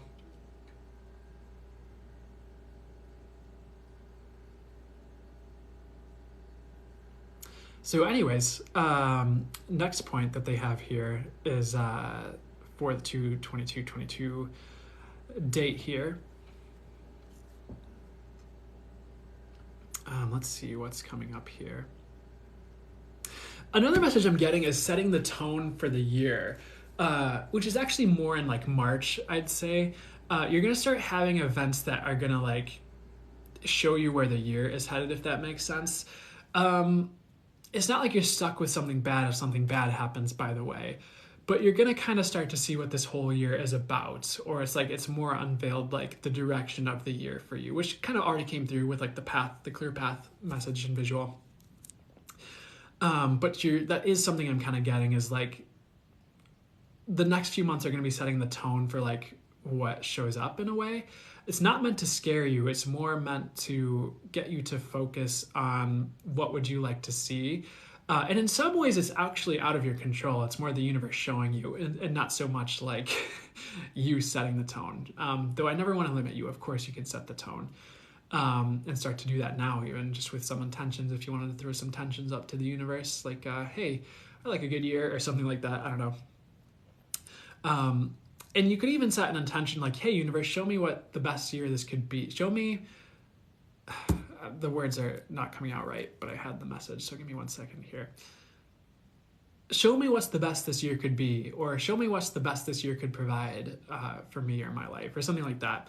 And shooting that arrow out to the universe, setting that intention might be a good one. Another message as well, and this is going to March again. Like a lot of new is going to be grounding in, honestly. A lot of the changes we've been preparing for are going to start to happen. So like, I think like in some ways, like if you felt like you've been in a holding pattern, again, like that's going to start to stop being a holding pattern and start to be forward momentum where you're kind of launched in a certain direction. But I feel like it's going to be a pretty good month coming up here, March, for a lot of people. Just a lot of new ideas, new change. So anything else that's important message-wise for you guys right now? I do keep getting this message, and maybe it's just important for you guys to hear, but like you guys are all on the right track, and maybe it doesn't seem like it. Maybe you're healing something, maybe you're going through something, but sometimes that is the track you need to be on to get to the other side and get to the better that's meant for you, if that makes sense. So I hope that helps so far. I think there's one more message. I'll definitely hydrate in a second. Thank you, Orbit Girl. Great year for all. Love that. How's it getting better than that? So what else is important to come through here? They're showing me a waterfall, interestingly enough. And it's almost showing like going over a waterfall, like in a canoe or a boat. And I'm getting this message like it's actually safe to do that. I'm not, again, this isn't like a physical recommendation. This is metaphorical. So I'm not really telling you to go jump off a waterfall. Not really the message. But the message is like, if you feel like you're going to this land of no return or about to make this big leap that like changes everything and there's no going back, that's okay. It's actually safe to do that. It's like a leap of faith that's probably intended for you. It's going to be a bit different for each of you, and trust your gut on like what this means for you and what this is about. But if the river brought you to a waterfall as you were traveling the river of your life, you can trust that. And you know, sometimes you're supposed to kind of like beach your boat and like take a break, you know, or like venture off on a new path. But in this instance, like if you feel like this river of life is taking you off a waterfall, it's actually a good thing. And I'm also getting like, you know, like GPSs, like when you get to where you're supposed to go, it's like, you have reached your destination. It's like, they're giving me that phrase, like, you have reached your destination. Like when you go off this waterfall, which is really funny, or it's like soon after. So it's not necessarily about a fall. It's about no going back. So I hope that makes sense for you guys, but it's well worth it to do it. You won't regret it at all. And in some ways it's freeing is something they're talking about. So what's the next message here for you? Or is there anything they want to clarify on that to make that make more sense for you guys? Let's see here. Anything else about the waterfall? It's really just a message, like part of the message is like, hey, everything's going to be okay. Don't worry about it. So anything else on this before we move on here? That's most of it. I feel like there's a little bit more. They're showing me the color pink, any shade of pink, if you were curious. And what is pink about here? There was like a message I was getting earlier about like heart chakra upgrades and like an upgrade to intuition and knowing with that. For those of you working on like a heart chakra, I'm getting this message like your heart chakra is almost clear, or you're almost in a higher place with that. But part of this month has been like a heart chakra like upgrade or upshift even, you could say. Don't ask me what I'm doing with my fingers. I don't know. Well, I break the agreement. I don't know, but maybe they'll tell me at a certain point.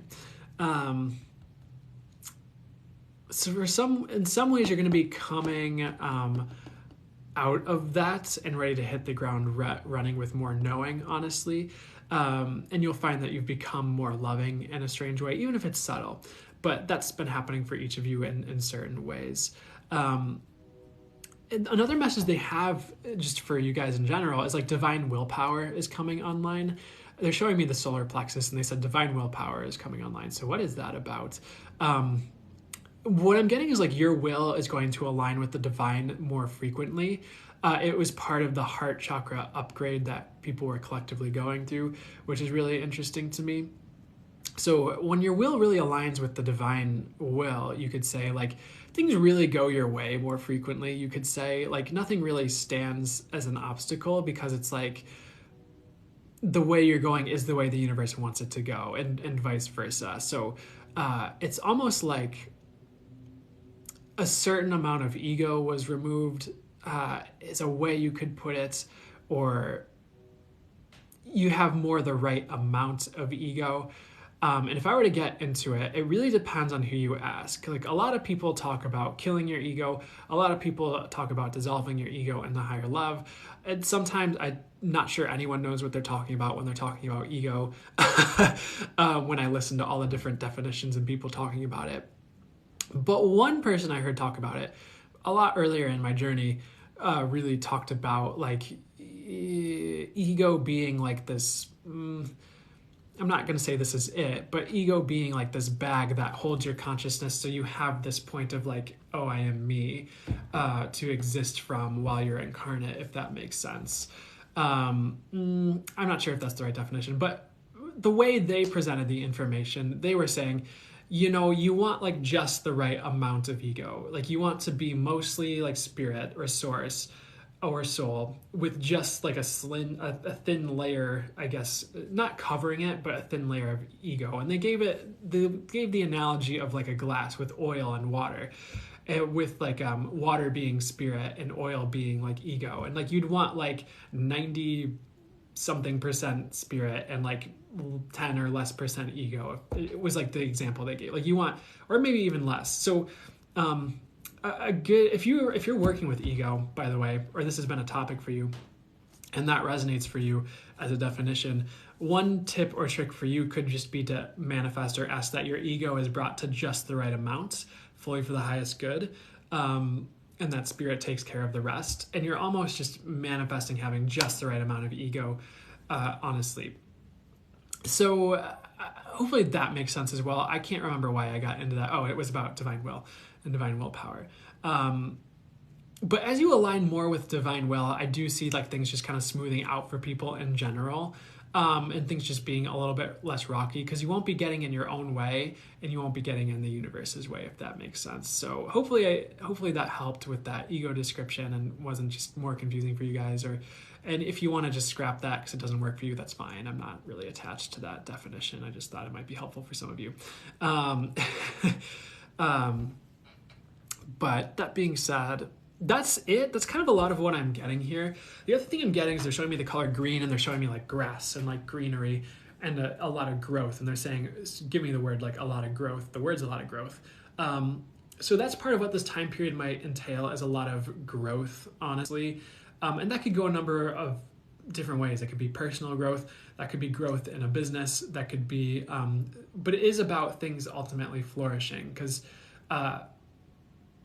I get this weird message like plants don't grow except to flourish, if that makes sense. I don't know if that makes any sense, but it's like, what are you growing towards? You're growing towards flourishing. And I guess there's a siren out there kind of verifying that for me. Thanks, universe. So part of this time period is growing so that you can flourish more and thrive instead of just survive. So I hope that helps. That's anything else? That's it for that general reading about 22222. I hope that all made sense and like resonated. And that all was helpful in some way for you.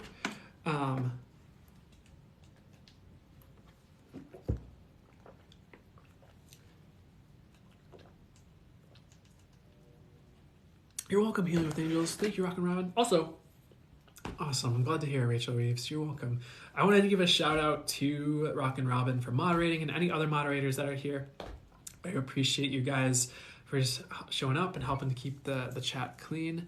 A red tail hawk was sent to me from Spirit. Heck yeah, that's awesome.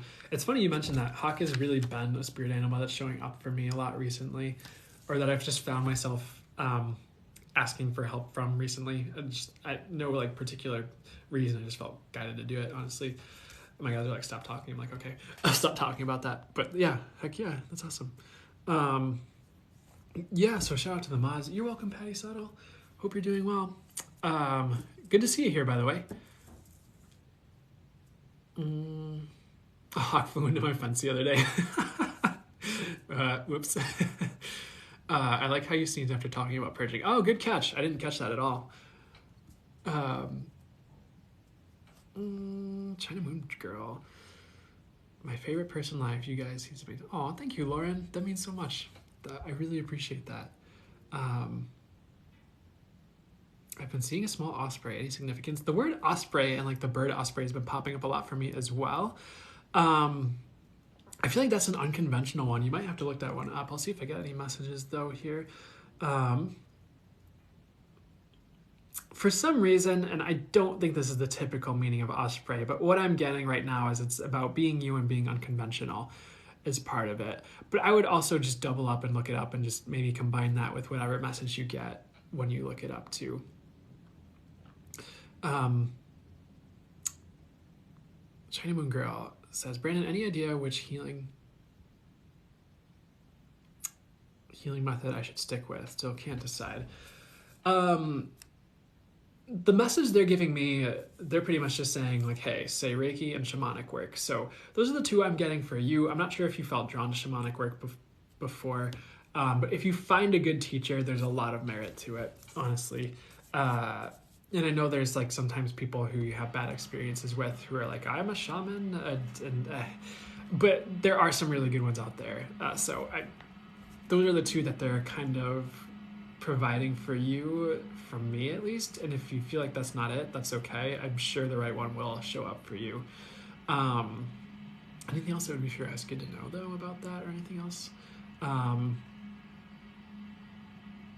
If there's any form of like doing readings you feel drawn to, by the way, China Moon Girl, like astrology, I would also incorporate that. I feel like you should definitely be pulling cards. I think we've already talked about this, I think, if I remember correctly. But some form of doing readings would be beneficial for you as well, like astrology, pulling cards, whatever that is. Excuse me. I feel like that would help with the healing too. So you see there's three right there. Yeah. I would just learn one and branch out into the others when you're ready. Like I would, because like, honestly to me, like you could learn Reiki and something else pretty easily. Like Reiki, like you take the class, then you kind of you work with it and figure out how to work with it. Not figure out, but you work with it and learn by like working with it more. And you can very easily learn like some type of like doing readings on top of learning Reiki, because at that point it's just like doing your self sessions, doing sessions for other people, going to Reiki shares, whatever you feel called to do. And then, but I understand what you're saying. So I would choose one and then just branch into the others when you're ready, and just trust it's okay to do multiple things.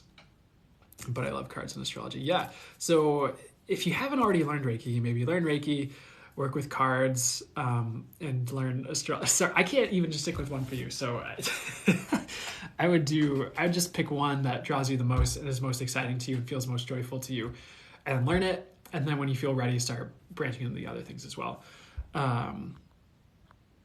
Eastbrick Clementine asked, does their dad and them have a spiritual connection? I get yes, of sorts. It's a good thing too. There's nothing bad about it. But yeah, at least I know it's not me. You know, it's okay to do all of it. And sometimes you learn a lot by learning multiple things at once, as long as you're not overwhelming yourself.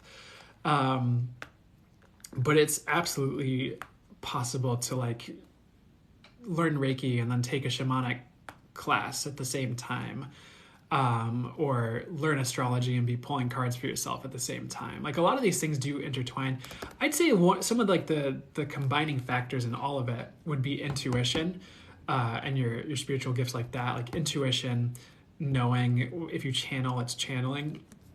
That really would be like one of the common denominators throughout all of those things.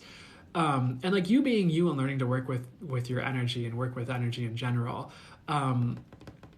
As long as you're doing that, you're good. And that you can take that into anything. Like if I wanted to learn astrology, I could very easily just start to learn a bit more about the planets and the positions and then just go based off my channel, channeling through the information that I'm getting as I look at it, or intuitively get. Like that wouldn't be that hard for me based on the skill set I've honed in with channeling and intuition and everything else, learning to read energy, things like that. So at the core of it, it's like, what are the core things you're learning with each of those that can apply to any of it?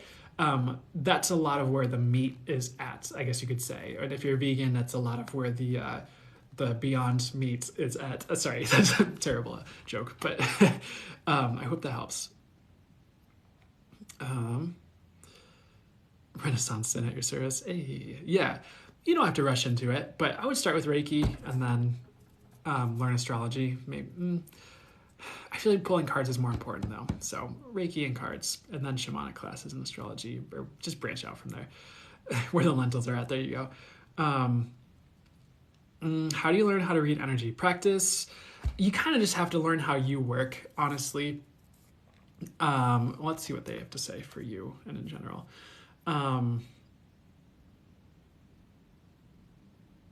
If you're someone who identifies as an empath, not even identifies, if you're someone who is energy sensitive and picks up on energies around you, the first step, if you're newer, is kind of opening up your energy sensitivity or energy awareness more. So you're able to feel all of it. From there, like once you kind of learned, let me see where they want to go. It's about opening your intuition as well. And it's about learning how you work. I'm going to try and get a message that makes sense. Because for me, I just kind of did it. And I just like jumped into it. And like as you... Like for instance, like you can look at someone and like feel their energy, perceive their energy, whatever the word is, see what's going on there in one way, shape, or form, whether it's clairsentient and you're feeling it, or it's you're like seeing it somehow. And you can start to get a vibe of like what... Like you can either just tell something's not right, or like if you go to take a class, for instance, and you look at a picture of the person who's teaching it, and you're like, ooh, I mean, this modality sounds really cool, but that just doesn't seem right. Like there's something's just not, that's not the teacher for me. Like that's part of the start of like reading energies, is just picking up on what's around you.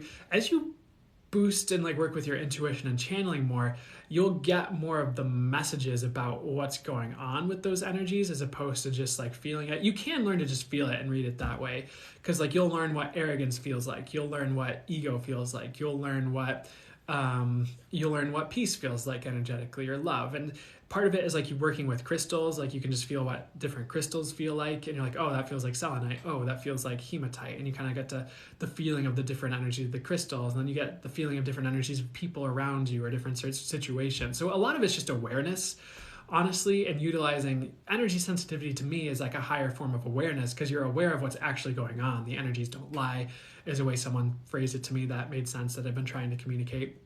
So like once you like feel the energies of a person, like you know what's going on with them, or like you know what's going on there. So that's a way to start to read energy, is just expanding your awareness of it and utilizing that awareness with practice to begin to discern what's going on around you based on what you're picking up on. But when you bring in things and bring it in a synergistic way with your intuition or your claircognizance or your channeling, or all of the above, all of a sudden you become this like really potent force of knowing, because you can look at someone, you can feel the energies, you get the messages, you claircognizantly know what's going on with them. And so that's kind of the way that I would say would be the way to go about that. So any way to practice your intuition, any way to practice, and like, things like learning Reiki or energy work, they do boost your sensitivity and your awareness. It really opens you up more in every way. That's for the highest good, of course, only for the highest good. But that can open up your latent gifts and your sensitivity. And working with energy more, you're practicing feeling energy and perceiving it. And as you do Reiki sessions, you start to get, well, depending on who you are and how you work, you start to get intuitive visuals of like explaining what's going on and what's happening.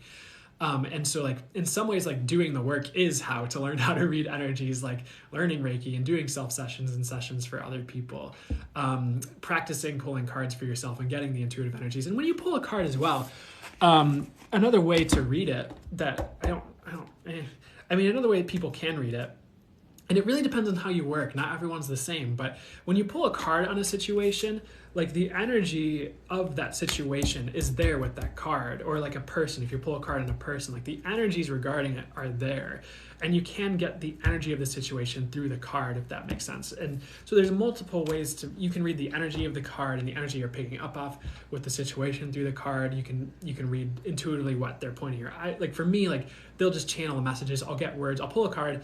They'll give me a message. They'll pull my eyes to things on the card and say like, this is what this means. And then they'll give me these words, and I'll see words with the card. Sometimes the card starts to like maybe this woman, like when I'm looking at in my intuitive visuals, like she'll look at me and say something, and I'll be like, oh, well, what I'm getting is this, and it's what that woman said. Or sometimes little videos play out on the cards in your intuitive visuals. So in a sense, learning to read energies is literally just doing the work and just practicing. And to me, the way I was led through that was through a lot of different things. And for me, the universe has been my teacher. The universe is my teacher, because the universe will lead me to like 3 different people who channel, and I get something different from each of them about channeling. For instance, like earlier, actually it led me to like 5 different people who channeled in different ways earlier on in my journey. And it might lead you to this energy work course, and then it might lead you to this Reiki instructor, and you get something important from each of them. But it's the universe is all of it, and the universe is the one, well, depending on the situation, you have to use your discernment, but the universe can speak and work through all of them. So sometimes it felt like it's been a continuous conversation with the universe through various people. Like I'd show up with someone who is intuitive, they'd give me one message, I'd be in a conversation with a friend, they'd say something that was really synchronistic, and the universe just like delivering a message. So in a sense, it's the universe working through all these different things to get you to where you need to go. Is a way you could look at it. So for some of you, it might be like one teacher or one course that gets you to like learn to read energies. It could be like 15 different things, and eventually at the end of it, you have all these different skills that you've acquired or things that you've learned through your own experiences and helping other people, and through other people helping you, or through things other people have said. Hope that makes sense. That was a lot that just came out of my mouth, but I hope that makes sense as far as a bit of like how to read energy and how to learn to read energy. It's, I'd say, unveiling your energy sensitivity, working with that, and then working and practicing with your intuition and gifts. Capriheart, thank you. Read your book. I love it. Now I'm practicing daily. Oh, you're welcome. I'm glad that you loved it. I really appreciate that. That's really cool that you're practicing daily. You will get the results, by the way. I would also potentially pull cards for yourself too. And it can be with anyone that you resonate with, but learning energy work would be great if you haven't already, as a way to help boost your gifts too. Same, love your book. Awesome. Glad to hear it. I really appreciate that. I appreciate that feedback. Thanks, Bella. Yeah, I hope that helps. Hope that wasn't too all over the place, but thanks, Andy Pandy Pie. I appreciate it. How do you prepare yourself to channel? It's going to be different for each people. If you're newer, what I would do is just I would set intentions. Whatever intentions feel right to you, but something along the lines of, I ask to channel what's pure, of the true highest lights, highest infinite wisdom, the highest and best for me to channel, bringing through the highest and most fully accurate information, that are better, fully precise, good, thanks so much. And I know some of my intentions are wordy, but it doesn't have to be that. For me, I don't really need to prepare. I'm always talking to my guides or angels or source. Like I wake up and they'll be like, okay, time to get up. I'm like, okay. Or they'll be like, I'll get up and I'll get the alarm. They're like, okay, you can lay down for a second. I'm like, okay. So I don't know if I really need to prepare. I'm kind of always divinely guided. And I think anyone can be. I don't think that's just me. But in some ways, there's nothing you really need protection from. Like there's nothing to be afraid of. And I know there's a lot of fear-based information out there. Like you need 10 protection circles. And you need to like put salt on your walls like you do at the edge of a margarita glass. Otherwise, everyone's going to die. But that's just not true. And if you think about, it's going to be different for each person and their belief system and how they allow their reality to be and what reality they choose for themselves. Not to complicate it. But what I get is like, there's nothing to fear. There's nothing I really need protection from. And also like my spirit guides got me, angels got me, source has me. So I don't really say I need to always prepare to channel. I'd say I'm kind of always channeling in a sense, or it's always there at the flip of a switch for me at this point. For me, I'm not saying this will take as long for you, but for me, it took a few years to get to the point where it's been as much of a constant for me. So I hope that makes sense. And sometimes like as far as like full channel mode, or directly channeling, like you'll see in some of my TikToks, or sometimes I'll do it live too. Sometimes they would just do it in like conversation. Right now, it might be I don't do it as much just because I can get the information just like this, just talking a lot more clearly and easily. But sometimes I'd just be in conversation and I'd feel them like their energy just kind of like woof, like kind of start to come over. I don't know how to describe it. It'd be like their energy, like they start to kind of jump in, and I'd have to be like, okay, hey, sorry, they want to channel. Are you comfortable with me going full channel mode? And usually the people they wouldn't do it if it was in front of someone I wasn't supposed to be doing it in front of course. But so I don't know. I think like preparation and ritual can be good. I think like once you get it honed in, is it always necessary? It really depends on who you are and where you're at with your journey. So I hope that helps. And sometimes I'll sit down and set intentions, for readings or for things like that. But it really depends on what I'm guided to do that. So I hope that helps.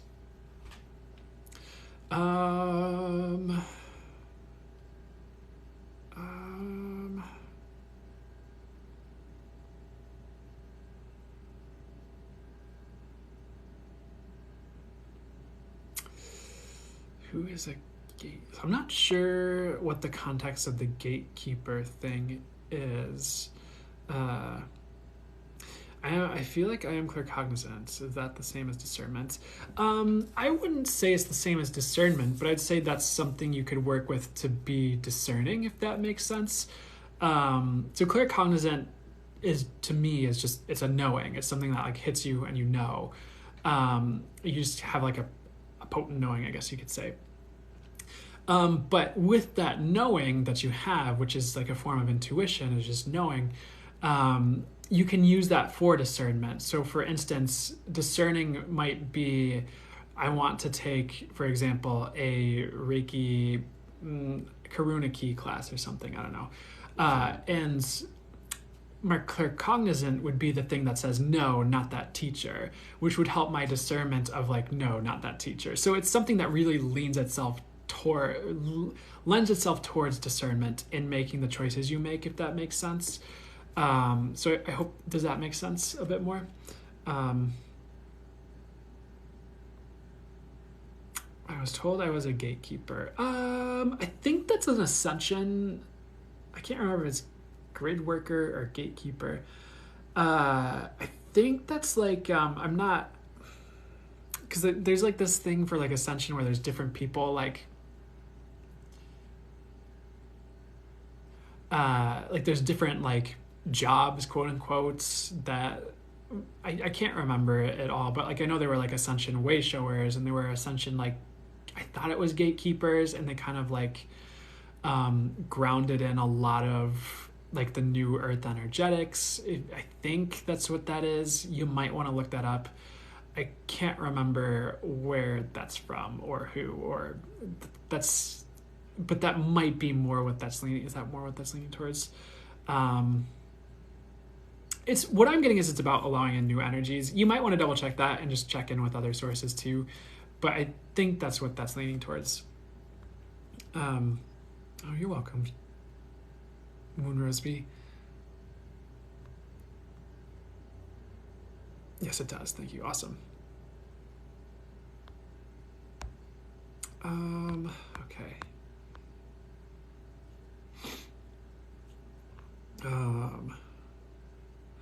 I might end the live soon here. My guides are saying to end it soon. So anything important to do before we end the live? This is my Sunday school. Miss Ace, I would stay in your job for now, yeah. You might end up changing it this year, but I'd stay for now. I always hate when these end. I know it's a tiring for you, Brandon, but these are such a respite. Hey, that means a lot. I really appreciate that this is such a respite for you. And it means, of course, you guys wouldn't be coming here if there wasn't value for you in it, but it means the world that I appreciate so strongly you guys, and that you get good things from this. And I appreciate that this has become a good place for you guys to come to and get some really good things from. So I really appreciate the heck out of that, and I appreciate the heck out of you guys. And I hope you always get, whatever's for the highest good from these, and the highest and best for you to get from this, that's for the highest good for you to get from it, of course. So I wanted to get in Tipsy Nails, ask anything for me. So I'll answer maybe a few more, and then we'll wrap this up and see what else they want to do. But for you getting Tipsy Nails here, I do, the Hangman is kind of popping out here. I'm getting this message, it's time for change. I do really also get you have better on the way, and the Justice card is popping out here as I say that, which is good. With the Justice card, they have the sword. I'm getting this message, don't be afraid to use your sword. And this is about boundaries, actually.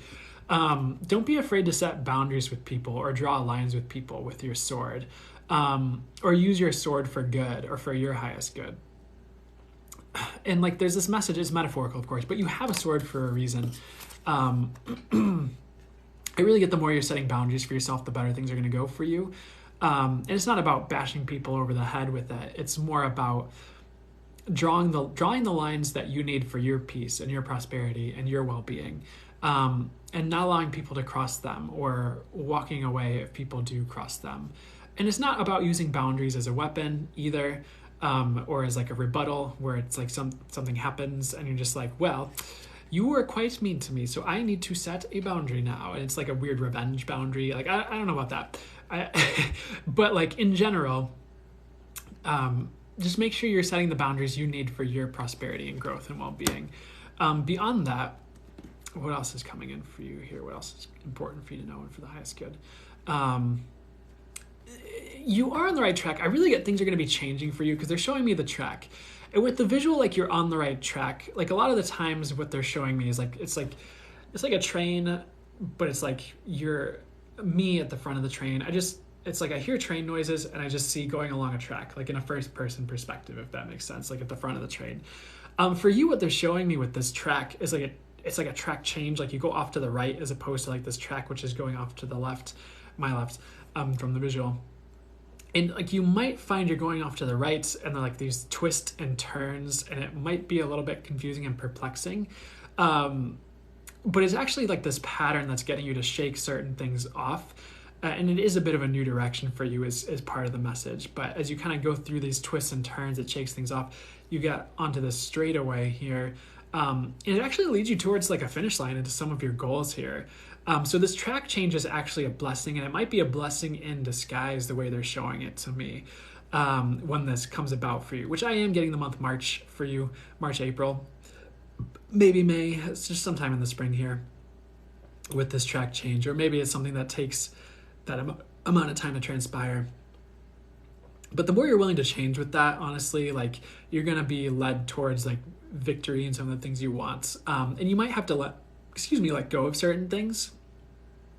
There might be certain things you think you want on this left track in the visual they're showing me, but it's it's actually like this big continuous loop when they zoom out and show me the higher perspective of it. Because it's like if you keep going on this left track, it just keeps looping around in a big circle, and then a year later and you're in the same spot. But if you're willing to take the changes being presented to you in the next couple months here, it will be obvious.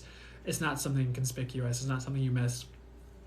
Even if it's a little disconcerting or discombobulating and you're going through all this stuff, which won't be that bad, honestly, it leads to like this finish line, to these goals, as opposed to like, waiting for the opportunity to do it again. So I hope that makes sense and resonates for you in your situation right now, but that's some of the messages they have for you. Also, Magician coming out here, time to create is what they're saying, and manifest. The Magician on the card is saying manifest. It's time to sit down and do that if you haven't, and allow the changes that show up as a result to be the opportunities that take you there, and to take those changes and opportunities and run with them. And it might take some major change, and it might take some taking action, but it's well worth your while. Otherwise, like, you don't need any more of the same old, honestly, is what I'm getting for you. But this year is a potent time to change things in a direction you want to go. I would definitely utilize it when the opportunities present themselves to do so, and they will. And some of it will be you taking action, by the way, and some of it will be just taking the opportunities that present themselves. But that's it. That's what I'm getting for you. So I hope that helps. There is a big upshift for you as well. That's what I'm getting. So I hope that helps. Aspiring Human, great question, asks, does one need to sit and manifest, like writing it down, burning the paper, moon water release? No, not necessarily. Once you get it honed in, you can do it any way you please, honestly. I think that's a great way to sit and get clear and just channel, like if you use your intuition and channel, like, okay, what would be highest and best for me to manifest, and like get that all out on a piece of paper. I think it's a great exercise. I love doing it, especially if I'm going to be manifesting. Like if I just really want to sit down and like life overview, let's manifest, like let's look at every area. That being said, if there's something that you hear in like a reading, or you just have a thought that you think would be really cool, you can just put the intention out there right then and there, and it'll manifest, or the opportunity to experience it will manifest, in my experience with how I've had it work. Or sometimes even in conversation, like sometimes I'll just say things to people because I want to manifest it, be like, oh, it'd be really cool to do van life, and then like all of a sudden, like that's putting that intention out there for that to start happening. So there's no one way to manifest. What matters is like what works for you. So if you hear a reading or something, and like, or watch a reading and like they're talking about like, oh, like there's this I don't know, what would be a good example? Maybe I really want to go to the zoo, and this tarot reading is like, oh yeah, you're gonna have this is not something that would come through in a tarot reading, right? You're gonna have the opportunity to have the day of your life at the zoo. You'd be like, I'd love that. And like you just be like, yes please universe, when a tarot reader says something, or a reader says something you want to have happen, like is also a form of like getting more behind it. I really feel like though, like at the same time, like if the reader's good, like the reading's gonna be on point, like it's gonna be accurate whether you're putting oomph behind it or whatnot. So like I get a little bit confused by, maybe not confused, like I think I get it to a certain point, but there's the whole thing with like the people will comment like, claim this reading if it's for you. It's like, well, either the reading was for you or it wasn't. Like, but if it wasn't for you, you could be like, well, universe, I would like to manifest some of those things. Like then you're moving the direction that way. So I don't understand what the point of doing readings is if you're just gonna say things and people can claim it or not. It's like, what are you doing at that point? That's me and my take on it. And I know some of you might have a completely different standpoint, or maybe I'm completely missing the point of it. And there's some website that everyone went to and read about claiming readings that I missed somehow. I just noticed a lot of people do it, and I don't necessarily get it. For me and how I've found I operate with the universe and things like that. So maybe it works for you. I'm not trying to call you out or say you're wrong or anything, but I don't know. And maybe one of you will explain it and make more sense. But why am I talking about this? Oh yeah, manifestation. I do want to talk about it as well because I think it's really interesting. for manifestation, like all you need to do is set the intention. So any way to set the intention for you that works for you works, whether it's just asking the universe directly, saying it out loud, sitting down to write it out and go through the whole ritual. It's the intention, and it can be about where you're at with things as well, and your understanding you've honed in. Like if you're coming from a place where you realize asking you will receive, all you have to do is ask, and the opportunity to experience what will show up, or you'll start to get the nudges from the universe to take action, or you'll start to feel compelled to make the choices you need to make for that to show up. Then that's all you have to do. It can depend on just, it's really about setting the intention, and then from there it's like, where are you at with like your spiritual journey where that can show up for you. Hope that makes sense. So any way to set the intention works. Ask and you will receive. And even like one of the methods I've heard recently that, it was like 2 years ago. One of the methods I heard that I thought was good was, it was like a Lee Harris energy update. And he was talking about like manifestation 8.0. And he's like, I think he even talked about it in the video. He was like, he asked his guides, like, wouldn't it be 2.0? And they were like, no, it's 8.0. Let us explain, his guides.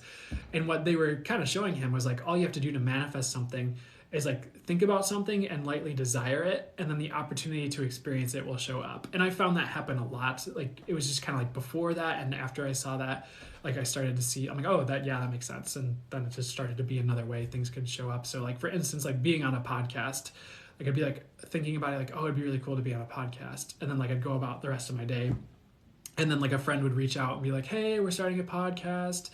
Do you want to be on it? And if it wasn't exactly what I wanted, I'd be like, well, I was actually thinking more like, something more established or something like that. And then like life would continue on. And eventually when the right opportunity came about, like someone reached out who had a more established podcast, and then I took the opportunity. Was an example of that. So I hope that makes sense and helps for manifestation at all. Could you give me more info on Valeu? Yeah, Jen loves the boys' room. So Valeu Me is pretty much, it's like a healing energy work modality that I've been channeling through since 2018.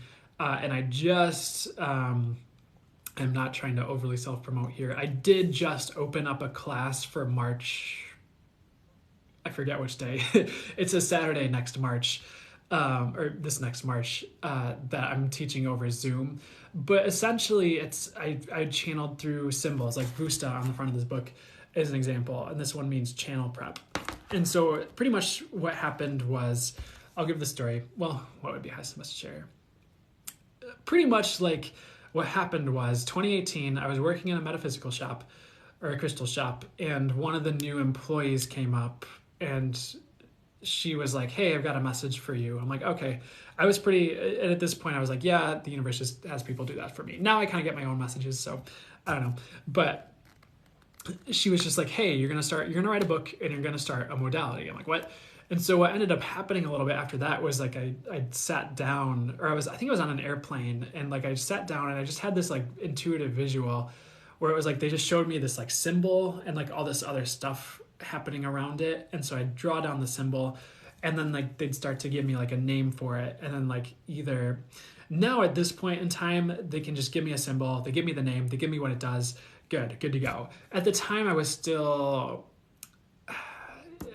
working on it, I guess you could say. So they'd show me a symbol, and sometimes I get a name, sometimes I'd get what it did, or sometimes I'd just get the symbol and the name and be like, what does it do? And so like I'd sit down with a friend who does energy work, and we'd like work with the symbol and see what it does energetically for like its properties. So pretty much the modality is like it's an energy that you work. It's not Reiki. It's actually something different. I've found, and the other people who worked with it have found it's more potent than Reiki, honestly. But it's like another energy where it's like it's infinitely intelligent, it's infinitely wise. It works fully for the highest good, no matter what. And so it's another energy work modality, you could say. I don't want to say it's just another energy work modality, but it is kind of, it has all these symbols and different things they do, and like the class goes through a certain amount of the symbols and how you can work with them, and you sit with the symbols and activate them, and or work with them to see like what effects they have. Not that you see it, because I'm also telling you what effects they have, because I have all that information now. But then you learn to work with this energy to do, and you can either add it into either if you're, it does work well with other modalities, so you can combine it with Reiki or anything else you're doing. It definitely plays well with others and can really boost those other modalities, is something that we've discovered, me and some of the practitioners who've taken the class.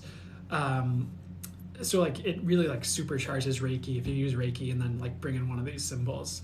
But that's kind of what, if I were to try and like put it in explain it to you in a nutshell, that's kind of what I'd say, is it's these symbols you work with to access certain energies and potent energetic effects for the highest good. But it's really came through as the symbology, like that.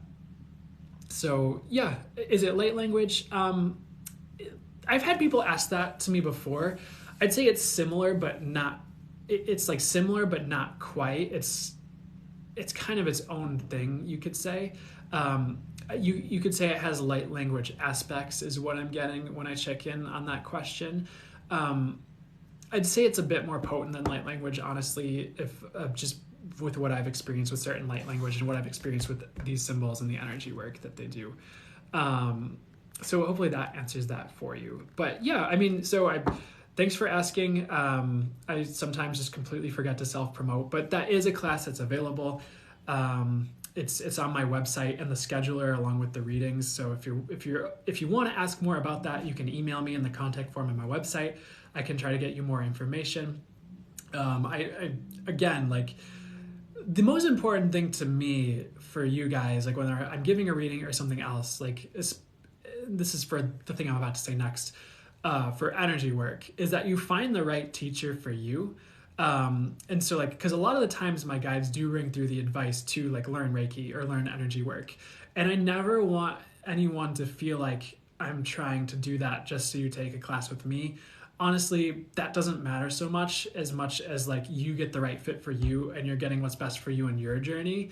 And if I happen to be that teacher, awesome. I'm, as long as I'm offering those classes, I'm more than happy to facilitate teaching that class for you. But I never want you to feel obligated to take a class with me, guys. So I do have a Reiki 1 class coming up next month as well. So both those options are on the scheduler.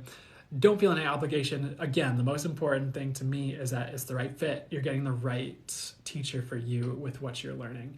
So, but that, I think I have, it's 10, I think it's 10 slots for the Reiki class. I don't want to just have like 100 people in there and no one gets anything out of it.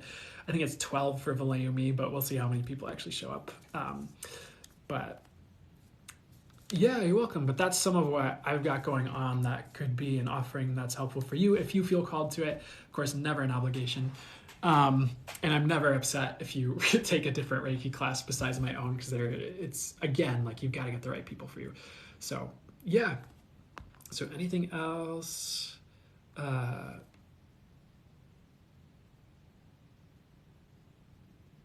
my Boston job right for me? Stephanie Golf Studio, I do get you'll be compensated. I do get it's also a temporary situation. I don't think that Boston Job are the long-term solution for you at this time. But I do get you will be compensated, so I hope that helps. Will you ever do channeling courses? Yes, 100%.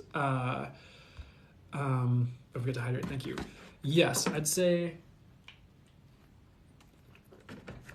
that's next, honestly, is something I really want to do, and something, maybe it's just had to be the right time, but I'm really gearing up to do things like that, like channeling courses, and things like that, because I think it's needed.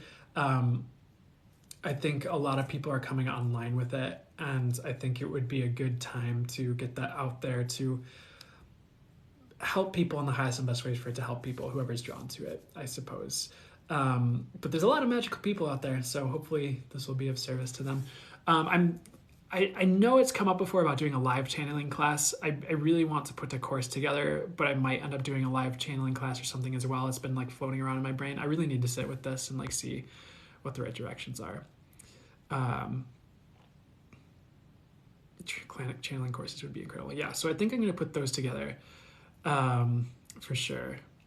I would love that. Awesome. Yeah, I think that would be really helpful for people. as well too. Yeah, so that's kind of some of the next things coming in. Oh, excuse me, that I got on the way. Excuse me. So I'll be working on that, and I'm getting us time to do the course. Yeah, because I think I sat down to do it, and then it just like wasn't flowing. I got distracted, so I think it's actually time to do it now. Starting soon here, or some type of class, fully for the highest good, of course. But I think I'm gonna end it out there, unless there's anything important for me to get to.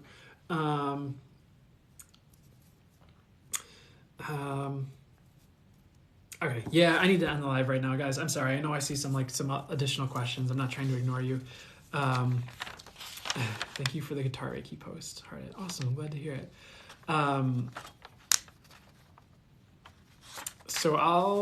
Cool. I'm gonna leave you guys there. I'm kind of getting us time to end. I know there's more questions, but you're welcome, Bella. You're welcome for the session today. Yeah, I do feel like I need to do that, though. I need to go eat, and I need to eat something, and maybe I'll grab some coffee and start putting some things together for you guys. I'm also going to try and post, well, would it be for that? It's good for me to post last Sunday on YouTube. I'm going to try and post the last live I did on YouTube today, too, and just get that out of the way and get this one up there soon, too. I know I've been, not doing that very consistently, but we'll work on it. But I appreciate you guys. It's been a joy. I always appreciate getting to do this for you. I appreciate that you guys show up. I appreciate that you guys get something good for the highest good out of it. And I hope you have a fantastic rest of your day and week. I'll see you next week. And take care, everybody. All right. And so whatever blessings would be highest and best for each of you, should you want it, should it be for your highest good, I'm asking that the angels and, true highest and best infinite source bring those your way so that you can be in the highest and best ways and for the highest good uplifted on your journey and brought to the highest and best destinations for you. So take care, everyone. I hope you have a beautiful rest of your day.